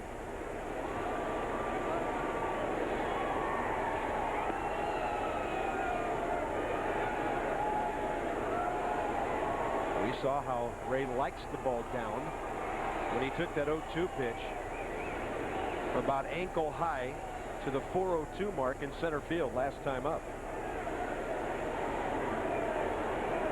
26-year-old Jose Acevedo frustrating the Cardinals so far. Foul tip. LaRue holds on. Ray is gone. 2 down. Time for the 6th annual Catholic Youth Council. We know it is CYC night at the ballpark. Wednesday, July 21st, Cards Brewers. All youth teams registered with the CYC will get free tickets. Coaches, parents, and family can purchase discounted tickets. All the teams will participate in the pregame parade. On the field, 2 lucky kids will throw out the first pitch. Contact the CYC office at 792-7605 or visit cycstl.net. A lot of us who grew up in the city came up on CYC basketball, soccer, baseball. No doubt about it. Hundreds, thousands of kids and coaches. One of those good parishes is down in South St. Louis, Our Lady of the Sorrows. And we'd like to congratulate Lauren Kramer celebrating her graduation today from Sorrows down there on South Kings Highway at the home of her parents, John and Denise Kramer. That's from our buddy, her grandfather, John Despain, who handles security up here in the press box. Guy who has to keep all the Rick Horton fans away. Busy job. Full-time job. Woody's still at first, 2 down now. It's up to Albert. I'm going to say he's the lead run in the batter's box right now.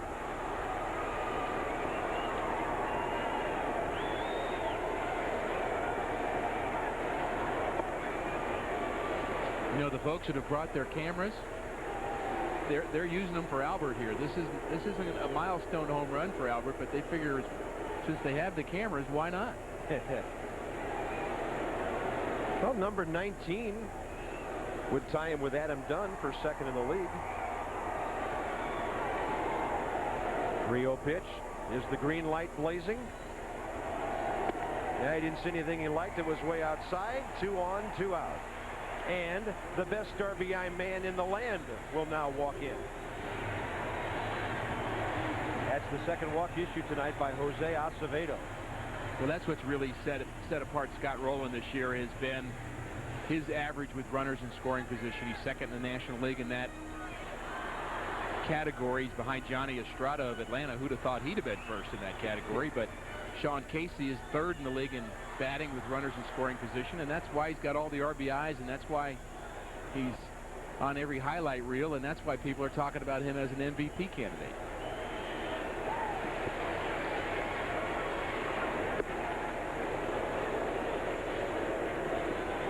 Scott Rowland 0 for 2 with a fly ball to right, a ground ball to third. On that ground ball to third, he was first pitch swinging back in the third. Reds lead the Cardinals 1-0. Will it stay like that? Fastball high and tight. Pretty good pitch. Scott thought about it. Normally you'd think Scott Rowland would have to get a double here to drive in a pitcher from second base, but that's no normal pitcher out there in Woody Williams. He's a very good base runner. He's got a nice lead off of second base. Yeah, 2 outs, nobody holding. Outfield playing deep. Bouncer to short. They'll go the short way and out, as Lopez almost had a disaster there with Jermaine Clark.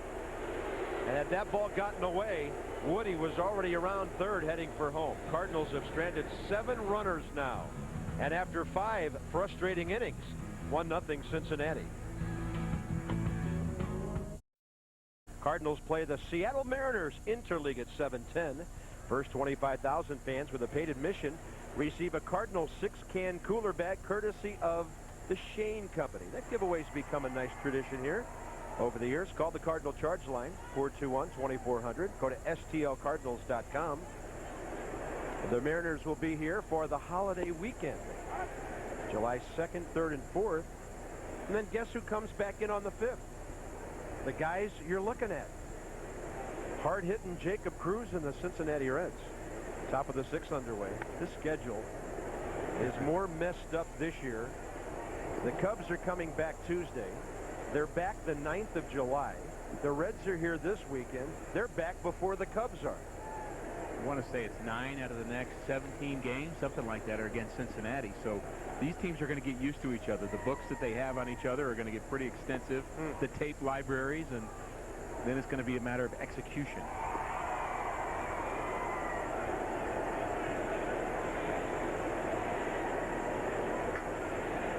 Woody Williams has Jacob Cruz 1 and 2. Woody's only given up 3 hits. That's almost hard to believe watching him pitch today. Seems like he's labored more than that. He's hit 2 batters, walked 3. That 3rd inning just seemed like it took forever. Out-of-town scores from Waterway Gas and Wash, the best car washes in town. The Yankees got the Dodgers today, 6-2. Woody waits for the high chopper, a little underhand to Pujols for the out. 0 for 3 is Jacob Cruz on 3 ground balls. Woody Williams now has a dozen ground ball outs.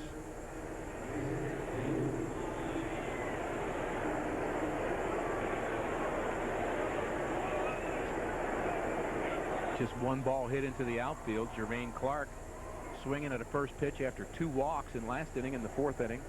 After Woody walked Brandon Larson and Jose Acevedo with 2 outs. Clark was first pitch swinging.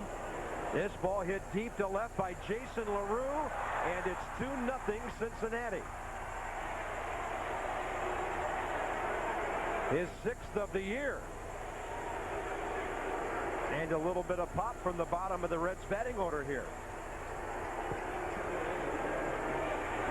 Those 3 batters got tired of hitting ground balls, didn't they? Well, this isn't the guy you were thinking about as the home run threat, although that ball middle in was a nice spot to drive for Jason LaRue, and he just barely clears the left field wall. Ray Langford gives it a shot, but a home run number 6 for Jason LaRue. Woody, for the most part this year, has been keeping the ball in the ballpark. In 77 innings, that's the 7th home run he's given up. Here's Brandon Larson, a young player with a lot of power himself. He's 28 years old. And the Reds have been waiting and waiting for him to start making contact. He hit 108 home runs in the minor leagues. And quickly, he's gone. Hot pitch of the game brought to you by Hardee's. 100% Angus beef thick burgers, only at Hardee's. Well, here's our pitch. This is a bases loaded 3-2 pitch, and Adam Dunn can't pull the trigger in the 3rd inning. Nice piece of pitching by Woody Williams in the third to avoid a big inning, and he's kept the Cardinals in the game. Just 2 runs here through 5 2/3. Pitcher batting now. Jose Acevedo 0 for 1 with a walk. Quickly 0-2. The last time we saw Woody Williams throw a fastball 90 miles an hour. Just a moment ago, then an 82-mile-an-hour breaking ball and a quick ending to the top of the 6th, but Jason LaRue puts the Reds on top. The catcher goes deep, 2-0. The Reds have doubled their lead.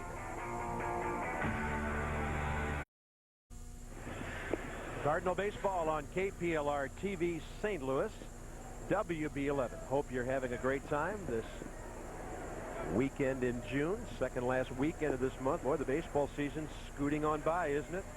Hope you're enjoying it around Cardinal country. Cardinals trivia from Schnucks, where shopping is easy. Reds trivia tonight. Who's their last 20-plus game winner? I think I know that one, but I'm not going to say. You say that every television. Well, I want everybody to have a chance to think about it. I want you to have a chance to think about it, Bob. Lefty, righty. I want to see those wheels turn in your brain. Anybody have any WD-40? Jim Edmonds, first pitch swinging, high in the air, right field, 2-1 game. Number 15, Edmonds is 3 for 3 tonight.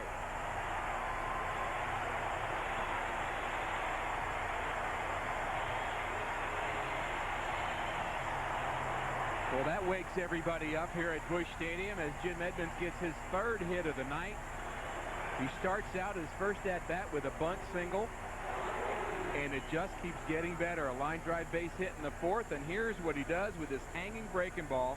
One of the very few bad pitches thrown today by Jose Acevedo, and Jim Edmonds makes him pay for it with home run number 15. Basically hitting that ball out of the ballpark one-handed. His hand came flying off the bat very early in that swing, right as contact was made. Now John Mabry. He wouldn't go back-to-back, would he? John's hit 3 on the year. Hard hit, but right at the second baseman, Jermaine Clark. Cardinals have hit their 90th home run of the year. Let's take another look at that one-handed home run. Again, it's a hanging breaking ball, and Jim releases with his left hand, but has enough power and enough bat speed generated to put a charge into that ball. Well, number 275 for Jim on his 15th of the year. And a perfect night. His batting average flirting with 280 right now. Here's Renteria. Edgar's 2 for 2. He's had a base hit to right, a base hit up the middle. Hits this one well to right, but Jacob Cruz grabs it. 2 down. Our Schnucks trivia question about to be answered. Okay, I may be wrong. I'm going to say Jose Rio. Or Danny Jackson. Former Cardinal Danny Jackson. Danny Jackson, better known in recent years for being a bowling alley proprietor in Kansas City, now helping out an independent team with a pitching coach job up there. First pitch swinging. Molina rounds out to Brandon Larson. Cardinals slice the deficit in half on a leadoff homer by Jim Edmonds, his 15th of the year. to the 7th. It's now 2-1 Cincinnati. After we finish up on WB11 tonight, Andy Van Slyke, Don Bell will have it all for you. Rick and I will contribute a couple of minutes early and then let those experts take over. We go to the top of the 7th. Taking another look at our fan cam here, Bob. I know you're the expert on Busch Stadium. What section is that? I know you know. I'm going to say that's section 155. Just guessing. I'll research the answer for you. Now, 155 we're looking at. The camera might be one level above that. Which would make it 255.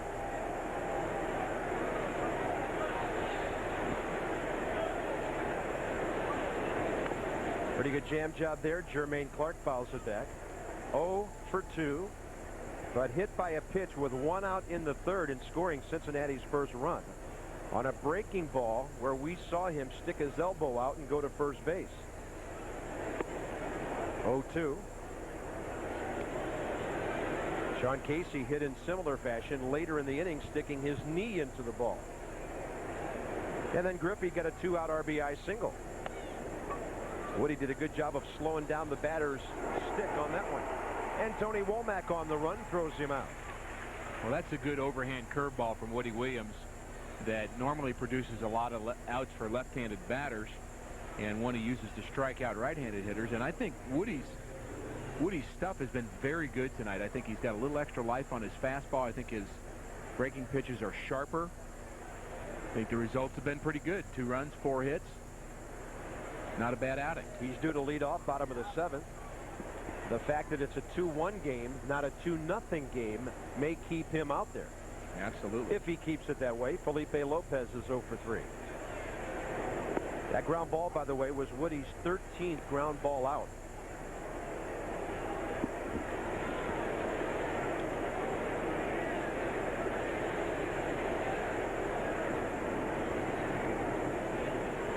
His 106th pitch is a breaking ball in the dirt. Well, you have to guard against your outfielders falling asleep right here because they've gotten very little action. We've mentioned the fly ball by Jermaine Clark in the 4th inning, the only outfield out recorded. Evidently, the Angels aren't real impressed with Roger Clemens tonight. 5-0 Anaheim after 5 innings at Houston. Swing and a miss. Woody gets a strikeout, his 5th.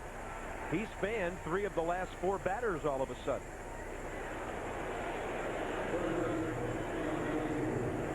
You can help send your favorite Cardinals to the All-Star game in Houston. Log on to STLCardinals.com today. Cast your ballot on the All-Star game online ballot. STLCardinals.com, where baseball is always on. Speaking of Houston, that's where maybe Jim Edmonds will be playing a little center field in that game. Maybe Albert at first, Roland at 3rd. Cardinals have a bunch of all-star candidates. Reds have a couple too, and Sean Casey's one of them. He pulls that ball, called fair by Brian Runge to Woody, and the Reds are gone quickly.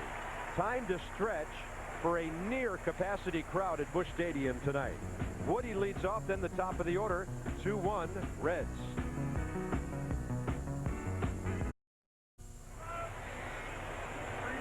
Tracy Clark, today's merchandise winner in the Hyundai Long Drive Inning Sweepstakes if the Cardinals hit a homer in the 7th. Tracy Clark qualifies for the Hyundai Santa Fe drawing in September. To register, visit a St. Louis area Hyundai dealer. Good luck, Tracy. Cardinals will pinch hit for Woody Williams, so his evening is done, and Roger Cedeno gets the call here. And in case you're wondering about the right-hander Acevedo, he has not pitched into the 8th inning one time this year, so you'd have to think that the Cincinnati bullpen, which has struggled the last couple of weeks, is going to start to get busy fairly soon. And he's been in hot water all night. Cardinals have had base runners in every inning. 8 hits, 1 run. Breaking ball, and he pops up Cedeno to left center. Griffey there.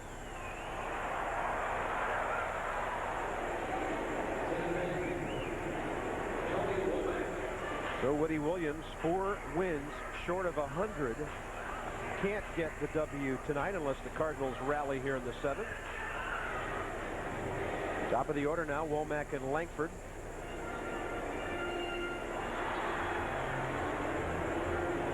Woody with a career record of 96 and 82 coming in. I think the Cardinals have shown they know how to rally the last couple of days. Well, you know, that's probably on the minds of a few guys out there on the field too, Rick. No doubt about it. I mean, as a player, do you dwell on that a little bit when you get to the 7th or 8th inning the following night? It's in the back of your head. There's no doubt about it. Tony can't keep it fair. Ball was right in on his hands. Particularly if you're the team that's done it. There's just a level of confidence that you bring to the last few innings of a ball game where you say this is still our game, and just because we're down doesn't mean we can't beat their stopper. Cardinals have done that a couple of times in the last 2 days. Womack slaps at third base. Good play. Getting rid of it. Safe at first. Brandon Larson was wonderful on that play, but Womack was too fast. Wow, that's a big-time play by Brandon Larson. Womack just sticks his bat out and slaps it down the third base line.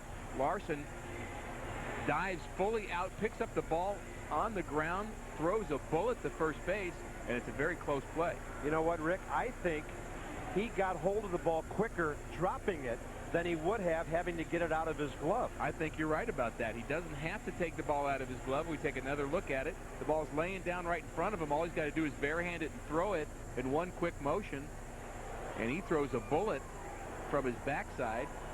Almost a spectacular play. It was a spectacular play by Brandon Larson. Langford coming up next.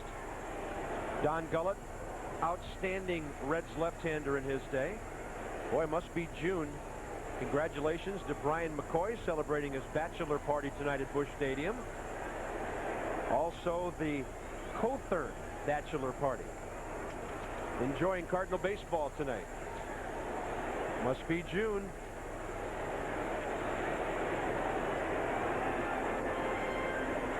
Out-of-town scores from Southwest Airlines, 2,800 nonstop flights, 60 destinations all across the country. Cardinals hope Womack's next destination will be second base or beyond. He's aboard with one out, got picked off earlier tonight by Jason LaRue. That was, though, with a right-handed batter, not a lefty in the box. He's holding. Ray, base hit into the corner. Womack heading for third.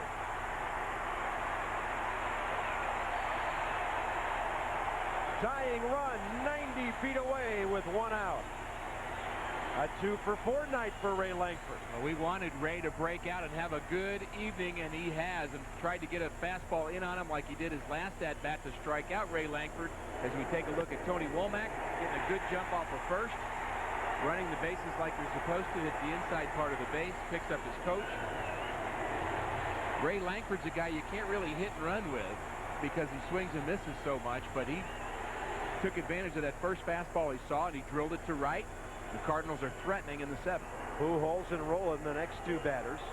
Anything but a you-know-what here. The Reds are playing back, hoping for one of those. Big crowd clapping for a rally. Well hit, left field corner. It's gone! Over the wall! 3-run homer. 4-2 Cardinals.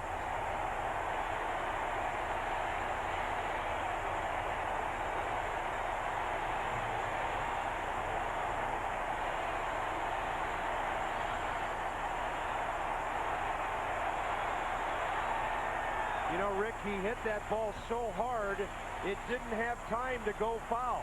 That's exactly right. The ball does not have time to hook. If you're looking for a long, towering home run, you've come to the wrong place. That is a line drive off the bat of Albert Pujols. It starts to hook, but it doesn't have time to hook. It hits off the K's above the left field fence, down the line. Home run number 19 for Albert. The fans are thrilled. Boy, how quickly has this game changed?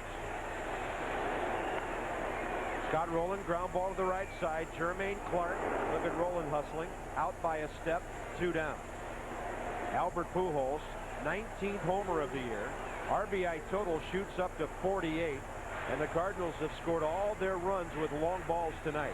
And how great would it be to get Woody Williams this win here as a 4-6 record, pitched very well, deserves a win, and now is in line for the victory. Quality start. You bet it was.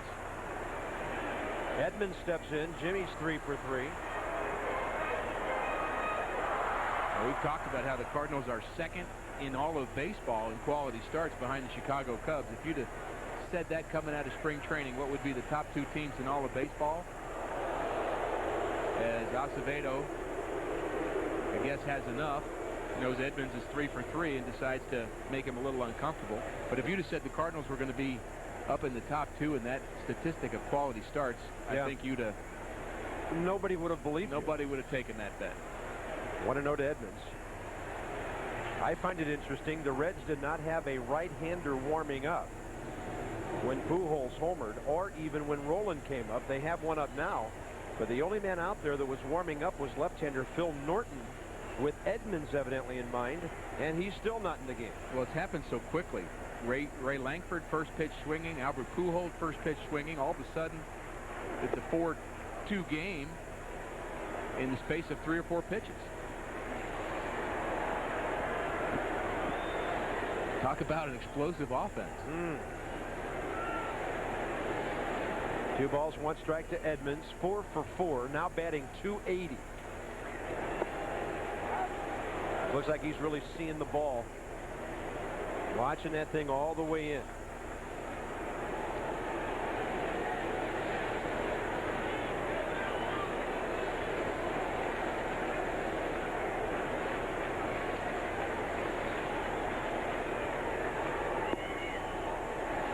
See that?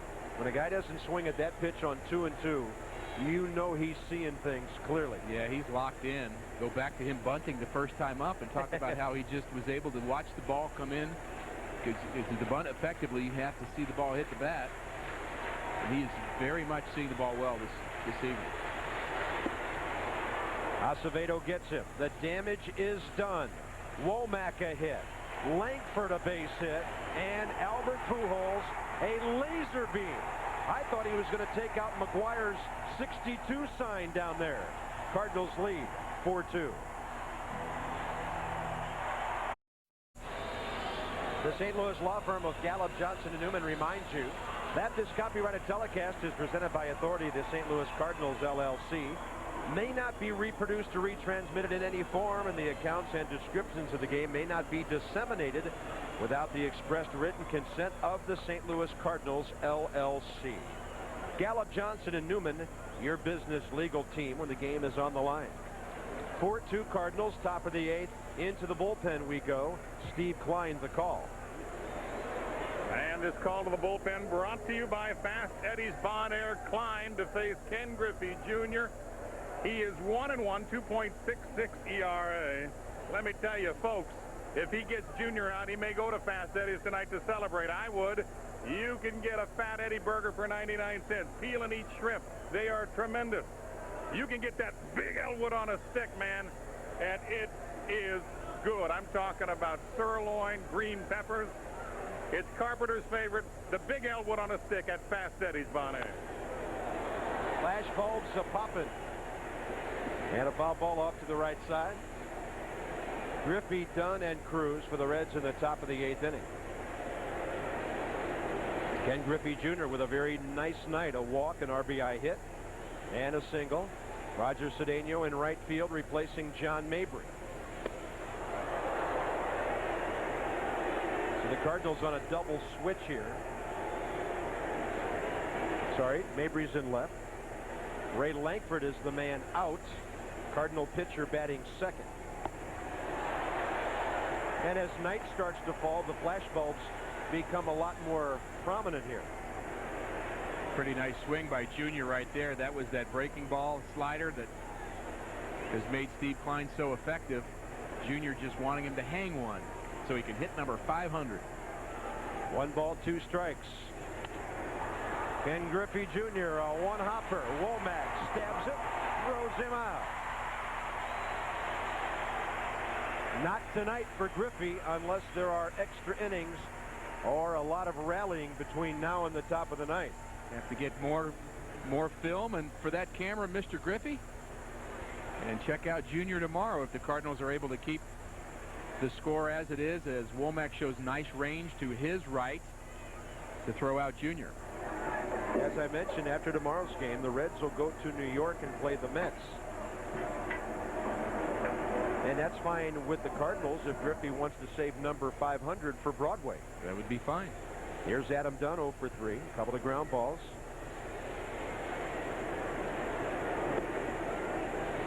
Woody Williams got 14 ground ball outs in 7 innings tonight. Steve Klein just got another. Well, where the Reds are in their order sets up very nicely for the Cardinal bullpen as Klein is able to face lefty, and probably a pinch hitter. And then they'll have the right-handers, assuming Steve Klein can get through them 1, 2, 3 for the 9th. And I imagine we will see Mr. Isringhausen if the score remains the same. I'd like to say hello to an 89-year Cardinal fan, Oma Oatkin, watching the ball game tonight. Rick and I know that you had a big part in that rally in the 7th. Here's the 1-1. We also have a hello from Austin Repetto to his grandmother, who is recovering from hip surgery, and he is a big Cardinal fan, as is she, in Mexico, Missouri, and we wish grandmother Orr a speedy recovery. And we wish Adam Dung goodbye. Boy, how about the Cardinal pitching? Steve Klein on a big breaking ball strikes out Dunn. Bases empty, 2 outs. That's a big breaking ball, but it's a hard one also. Yeah. That ball was thrown very hard, had a nice tight spin on it and a tight break. And that's what Steve Klein needs to do to be effective, is throw that pitch for a strike. Cheyenne and Kai Stacklin of Greenville, Illinois, celebrating their birthdays with their great-aunt Debbie Gruber, the great-grandmother Marge Gibson, having a wonderful time at the ballpark tonight on this June 19th. Jacob Cruz is next, and another Cardinal pitcher is next, evidently. Tony's got the hook for Klein, who gets 2 outs in a hurry. We're back with more from the Cardinal bullpen. 4-2 Redbirds.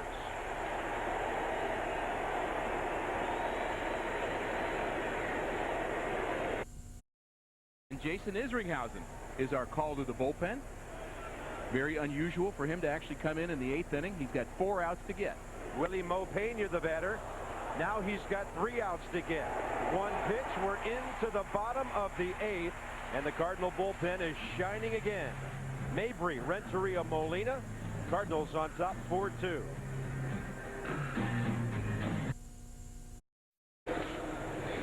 Hey, Cards fans, you heard about the MasterCard Grand Slam ticket pack every Tuesday and Thursday home game. The Cardinals have a deal for you. No rides on the blimp, but you get 4 Terrace Reserve tickets, 4 Hunter hot dogs, 4 Cokes, 4 Cardinal floppy caps, a $140 value, and it's just $60. Good on any Tuesday and Thursday, including the Cubs and Astros. 421-2400 or visit stlcardinals.com. Hi, Dad. Hi, little gal. Dad. And this call to the bullpen brought to you by Fast Eddie's Bon Air, voted the best bar in America by Maxim Magazine, right across the Lewis and Clark Bridge in Alton. One viewer explained to me in an email there is a Lewis Bridge and a Clark Bridge. I did not know that. We'll have to drive up there and find out for sure. And how about Rick Horton on Phil Norton?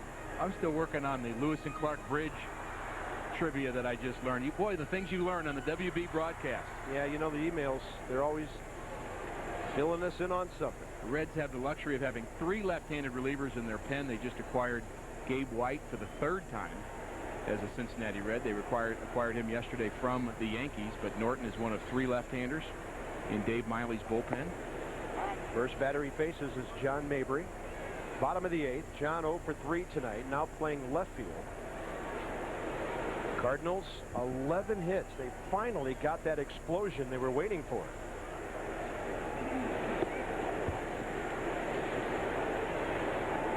Willie Mopena, spelled Wiley, but it's Willie.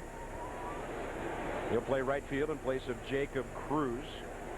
Reds pitcher now batting in the number 6 spot. I'm still not clear. Is it Willie Mo or is it Mopena? It's Willie Mo. Okay. And we just have to ask the question, why, Mom? Why? What are you thinking? Oh, boy.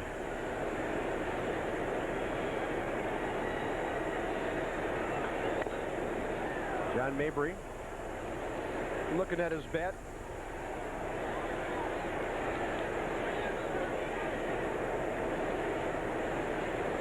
Two balls and two strikes. Mabry, Renteria, Molina.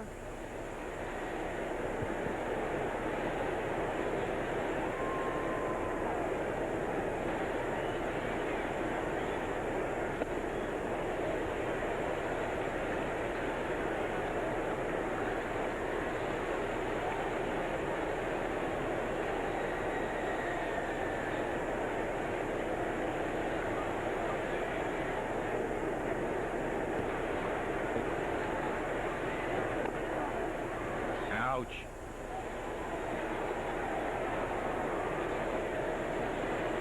I'd like to send our very best to Austin Brock.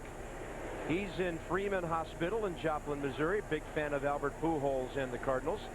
I'd like to send our very special wishes to him tonight. Very best to his family. Dealing with a difficult situation in Joplin, Missouri. Great Cardinal country in southwest Missouri tonight. Bottom of the eighth, John Mabry for the Cards in a 3-2 count.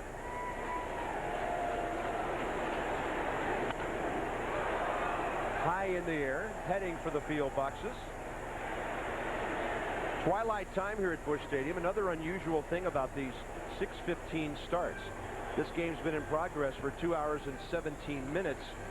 And you don't normally have twilight conditions so late in the ball game. And that ball right there that Mabry hit, very difficult to see that ball. You're going to see infielders pointing out the ball the minute it's off the bat, because you've got kind of a little hazy thing. People talk about there being a high sky, which to me the sky's in the same place. I don't know whether it's high or low. It's in the same place.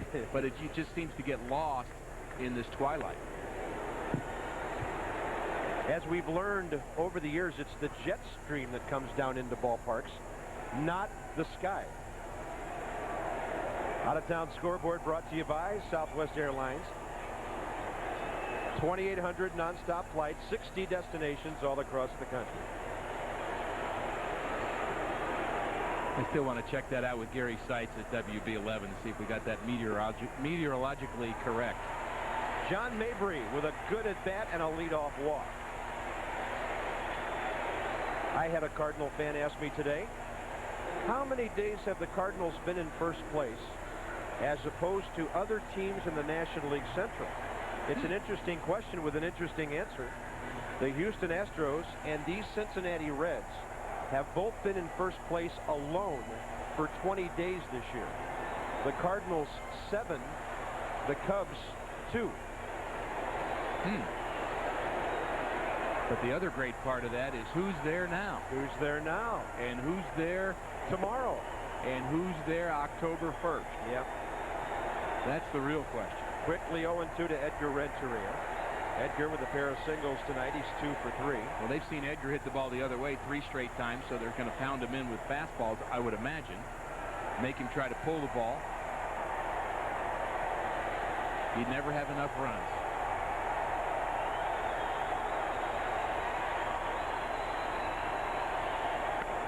Renteria deep short. Tough play off the glove of Lopez. Mabry thought about third. He'll stay at second. And the Cardinals have a chance for a clinching rally here.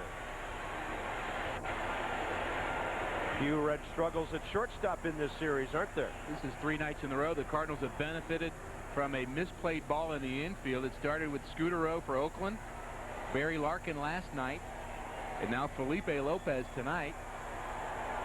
But again, the important thing is, do the Cardinals take advantage of opportunities? They did the last 2 nights, and Yadier Molina has a chance to make that error hurt. Although it looks like they're going to give a base hit. They already have. Because that ball was deep in the hole, was misplayed by Lopez, but he probably would not have been able to throw Mabry out at second or Renteria at first. Now keep in mind, the Cardinal pitcher is not on deck because of the double switch. It's Roger Cedeno. We'll see if Molina's bunting here. Pulls his bat back and takes ball 1 on a good decision. Cardinal pitcher is batting way up in the number 2 spot, so that's not a concern right now with Isringhausen in this game. Well, we'll see what kind of fundamentals the young catcher Yadier Molina has. Bunting's not as easy as it looks. Let's see how he does. He bunts it hard to the third baseman. Perfectly done. 5-4 on the sack. Mabry goes to third. Renteria goes to second. Well, Molina shows the great bunting fundamentals here as he gets the bat out in front of him.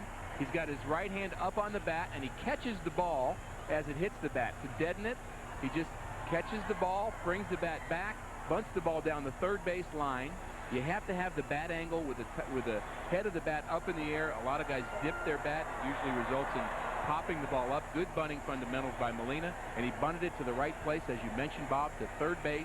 Make that guy field the ball because you're going to advance the runner. That was an interesting replay from the first base camera because he pulled the bat back. Then he had to move it forward again to get out in front of the pitch and pull it. Infield in. Bouncer back to the mound. Contact play. Hung up between home and third is Mabry. 2 men on the base, and John is tagged out. All you're doing is swapping runners there on the contact play. So it goes 1-2 with a tag for LaRue.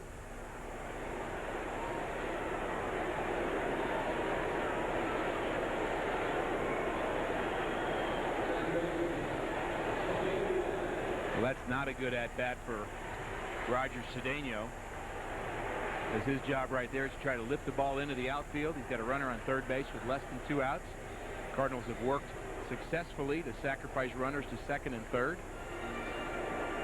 And the infield obviously playing in to cut that run off, and he does the one thing you don't want to do, hit the ball on the ground of the infield. Especially right back to the pitcher.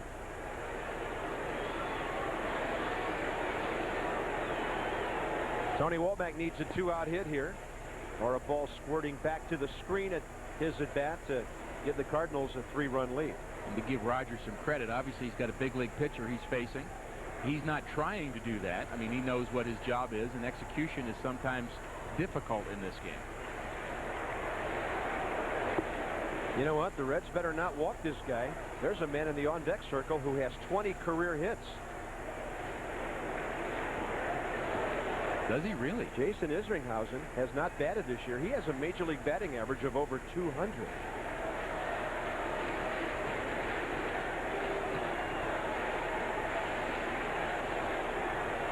Now they'll walk him and take on Jason.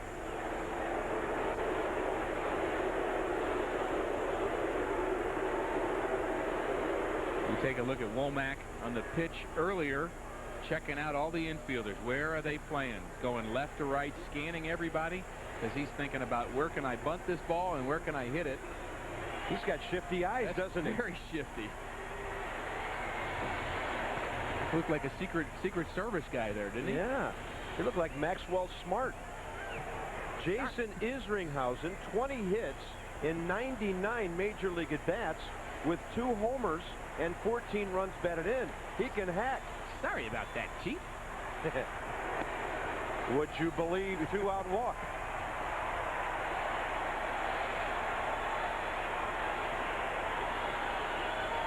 Cardinals would like to see Griffey's next at bat tomorrow afternoon.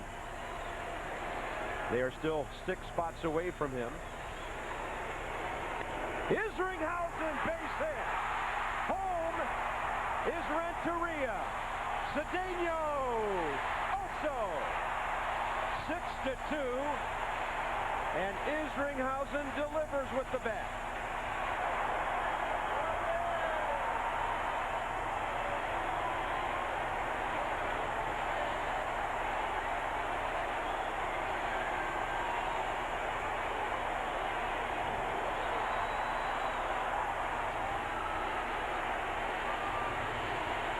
Well, the crowd loves this as Jason Isringhausen gets on top of a fastball high and away and drives in 2 runs. They walk Tony Womack intentionally to face Jason Isringhausen.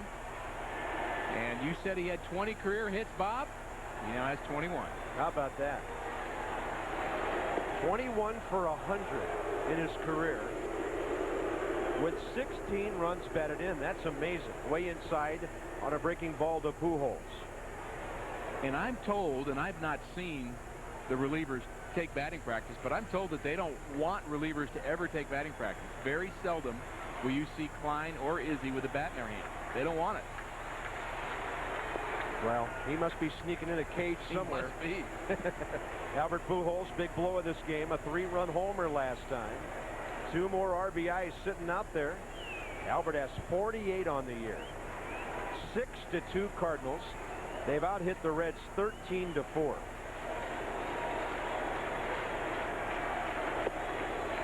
And all over the place right now is Phil Norton.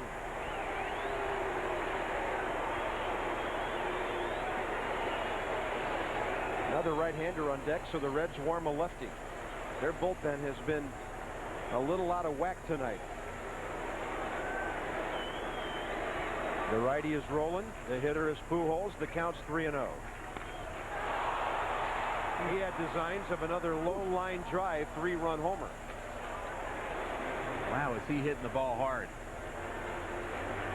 Ball just jumps off the bat of Albert Pujols, which is all about his strength. He's got tremendous arm strength and hand strength, but he also has great bat speed. When you throw those two things together, the result is hard hit balls.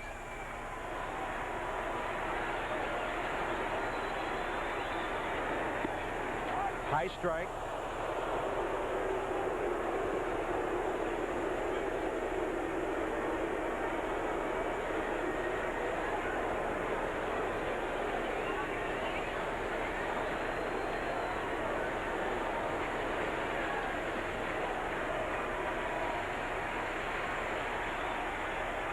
Three-two. Isringhausen running. Ball 4. Bases loaded for Rowland. And the Reds don't have a right-hander warming up. Dave Miley is a great story for the Reds. He managed 14 years in the minor leagues at different levels, a 3-time league manager of the year. He went 22-35 when he took over the Reds last year, and he's really done a great job so far, Rick. He really has. He's deserved a shot at managing at the big league level. Year after year, he had winners. 4 years he had first place finishes in his minor league career. 5 times he was second place finish. And, you know, some of those guys that he managed are now the big league players, and he's earned their respect, obviously, on the way up, and he deserves a shot here. And he's got his team playing well, only 3 games out. But his pitcher is in a tough situation right here. Crowd on its feet for Rowland, bases loaded.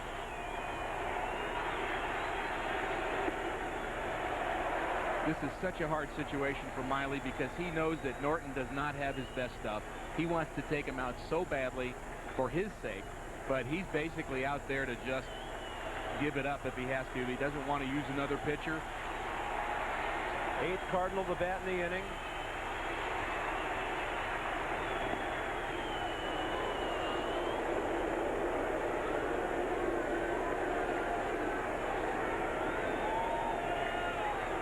Third base, Womack.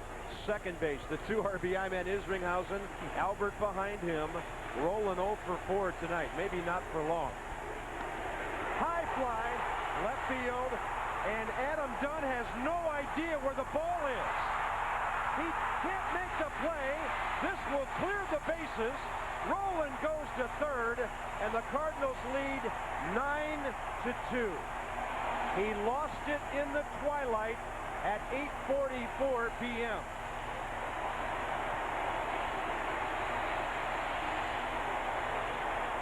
Well, that's going to be a triple for Scott Rowland. 3 more RBIs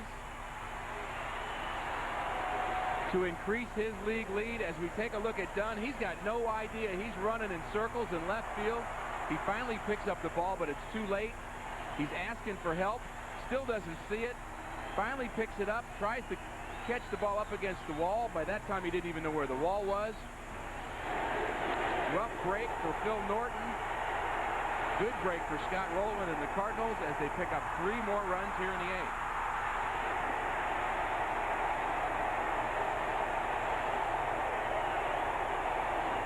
And the Reds will have to go deeper into their bullpen. How's 70 RBIs on June 19th sound? That's pretty impressive. We talked about Gabe White in his third go-around with the Reds. He's running into this game. Cincinnati is shocked. The Cardinals exuberant. It's 9-2 St. Louis.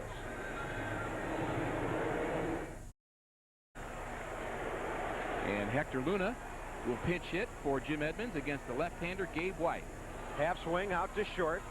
Waiting for it is Lopez, and the Cardinals are gone. They send 9 to the plate. They score 5 times. Scott Rowland drives in 3. He has 70. Cardinals by 7 into the ninth. Scott Rowland, another big RBI night. Cardinal Baseball, a production of Bud Sports and an exclusive presentation of WB11. Griffey can only watch. Interesting thing about this, it's a 9-2 game, but Isringhausen has to finish the game to get his save. Yeah, it was a save situation when he came in. Well, part of you would like to take him out and save him for tomorrow. But he probably needs to Jason LaRue. Probably needs to work anyway. An inning and a third's not a lot of work for him, but you get a chance to work on some pitches, and it really, as a reliever, once you're loose, you might as well finish. Well, he did have a 1-pitch 8th inning. So Hector he can't be too tired. Well, he had to run the bases, though. That's right. Hector Luna stays in, plays center after hitting for Edmonds. Cardinals are about to go 14 games over 500. LaRue hits it out to the gap. Mabry converges. Luna backing up. 1 down. The Cardinals will stay 3 up on the Cubs, who won their game today. Reds will fall to 4.5. The Astros are rallying at home. Roger Clemens is still in that game. They just got 4 in the 7th and trail 6-4.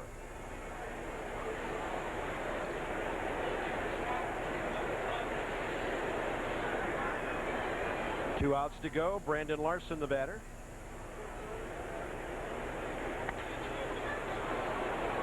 And the pinch hitter, D'Angelo Jimenez, will bat with a man on.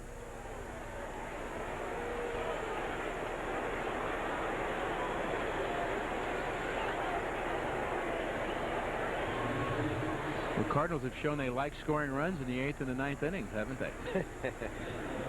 Those 5 runs in the 8th inning benefited by some walks from the left-hander Phil Norton. They only had 3 hits, but Rowland's 3-run triple lost in the sun and left, not in the sun, in the sky in left field. The major Jimenez, 26-year-old former Yankee, drafted by the Yankees at the age of 16 10 years ago. Well, you know, there used to be a football team who played on this field that we dubbed a year or 2 in succession the Cardiac Cardinals. They were known for late comebacks and making things happen. Don Coryell. Air Coryell, before it moved on to San Diego. Our friend Jim Hart was running that show. One of the best ever. Classy man. Mr. Deerdorf. Mr. Worley, who you know so well. Oh. Jim Bakken. Great days, and now some great baseball days here in St. Louis. 3-0 now. Isringhausen to Jimenez. High strike. And if they get 2 more base runners, we could see Ken Griffey Jr. before this game is over. Well, no one was leaving because everybody with their scorecard has that in the back of their mind. Strike 2. Baseball fans are like that. They like to have a written record of historical things that prove they were there. There's a great shot of Kirk Gibson hitting the home run off of Dennis Eckersley, where you can see in the background all of the cars slamming on their brakes, leaving the ballpark. Yeah. And Gibby was very proud of that. We looked at that after that home run the next day in the clubhouse for hours, and Gibby just kept laughing about those people who had a chance to see one of the most dramatic home runs of all time. Yeah. But they had to get home. 3-2 pitch. Isringhausen battles back and gets the strikeout. Top of the order now, Jermaine Clark. Our play of the game brought to you by Budweiser. Grab a cold, fresh Budweiser. It's game time. You better watch this one quickly, because it got out of the ballpark in a hurry. That's Albert Pujols' home run in the 7th inning. 3-run home run. And that is our play of the game. 48,641 coming to their feet. with 2 outs in the ninth. Cardinals about to win their 6th in a row to go 14 games over 500.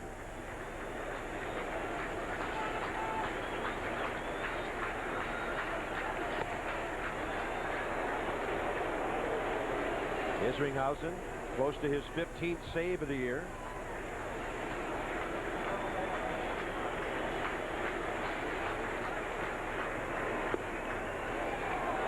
Wonder where that one was.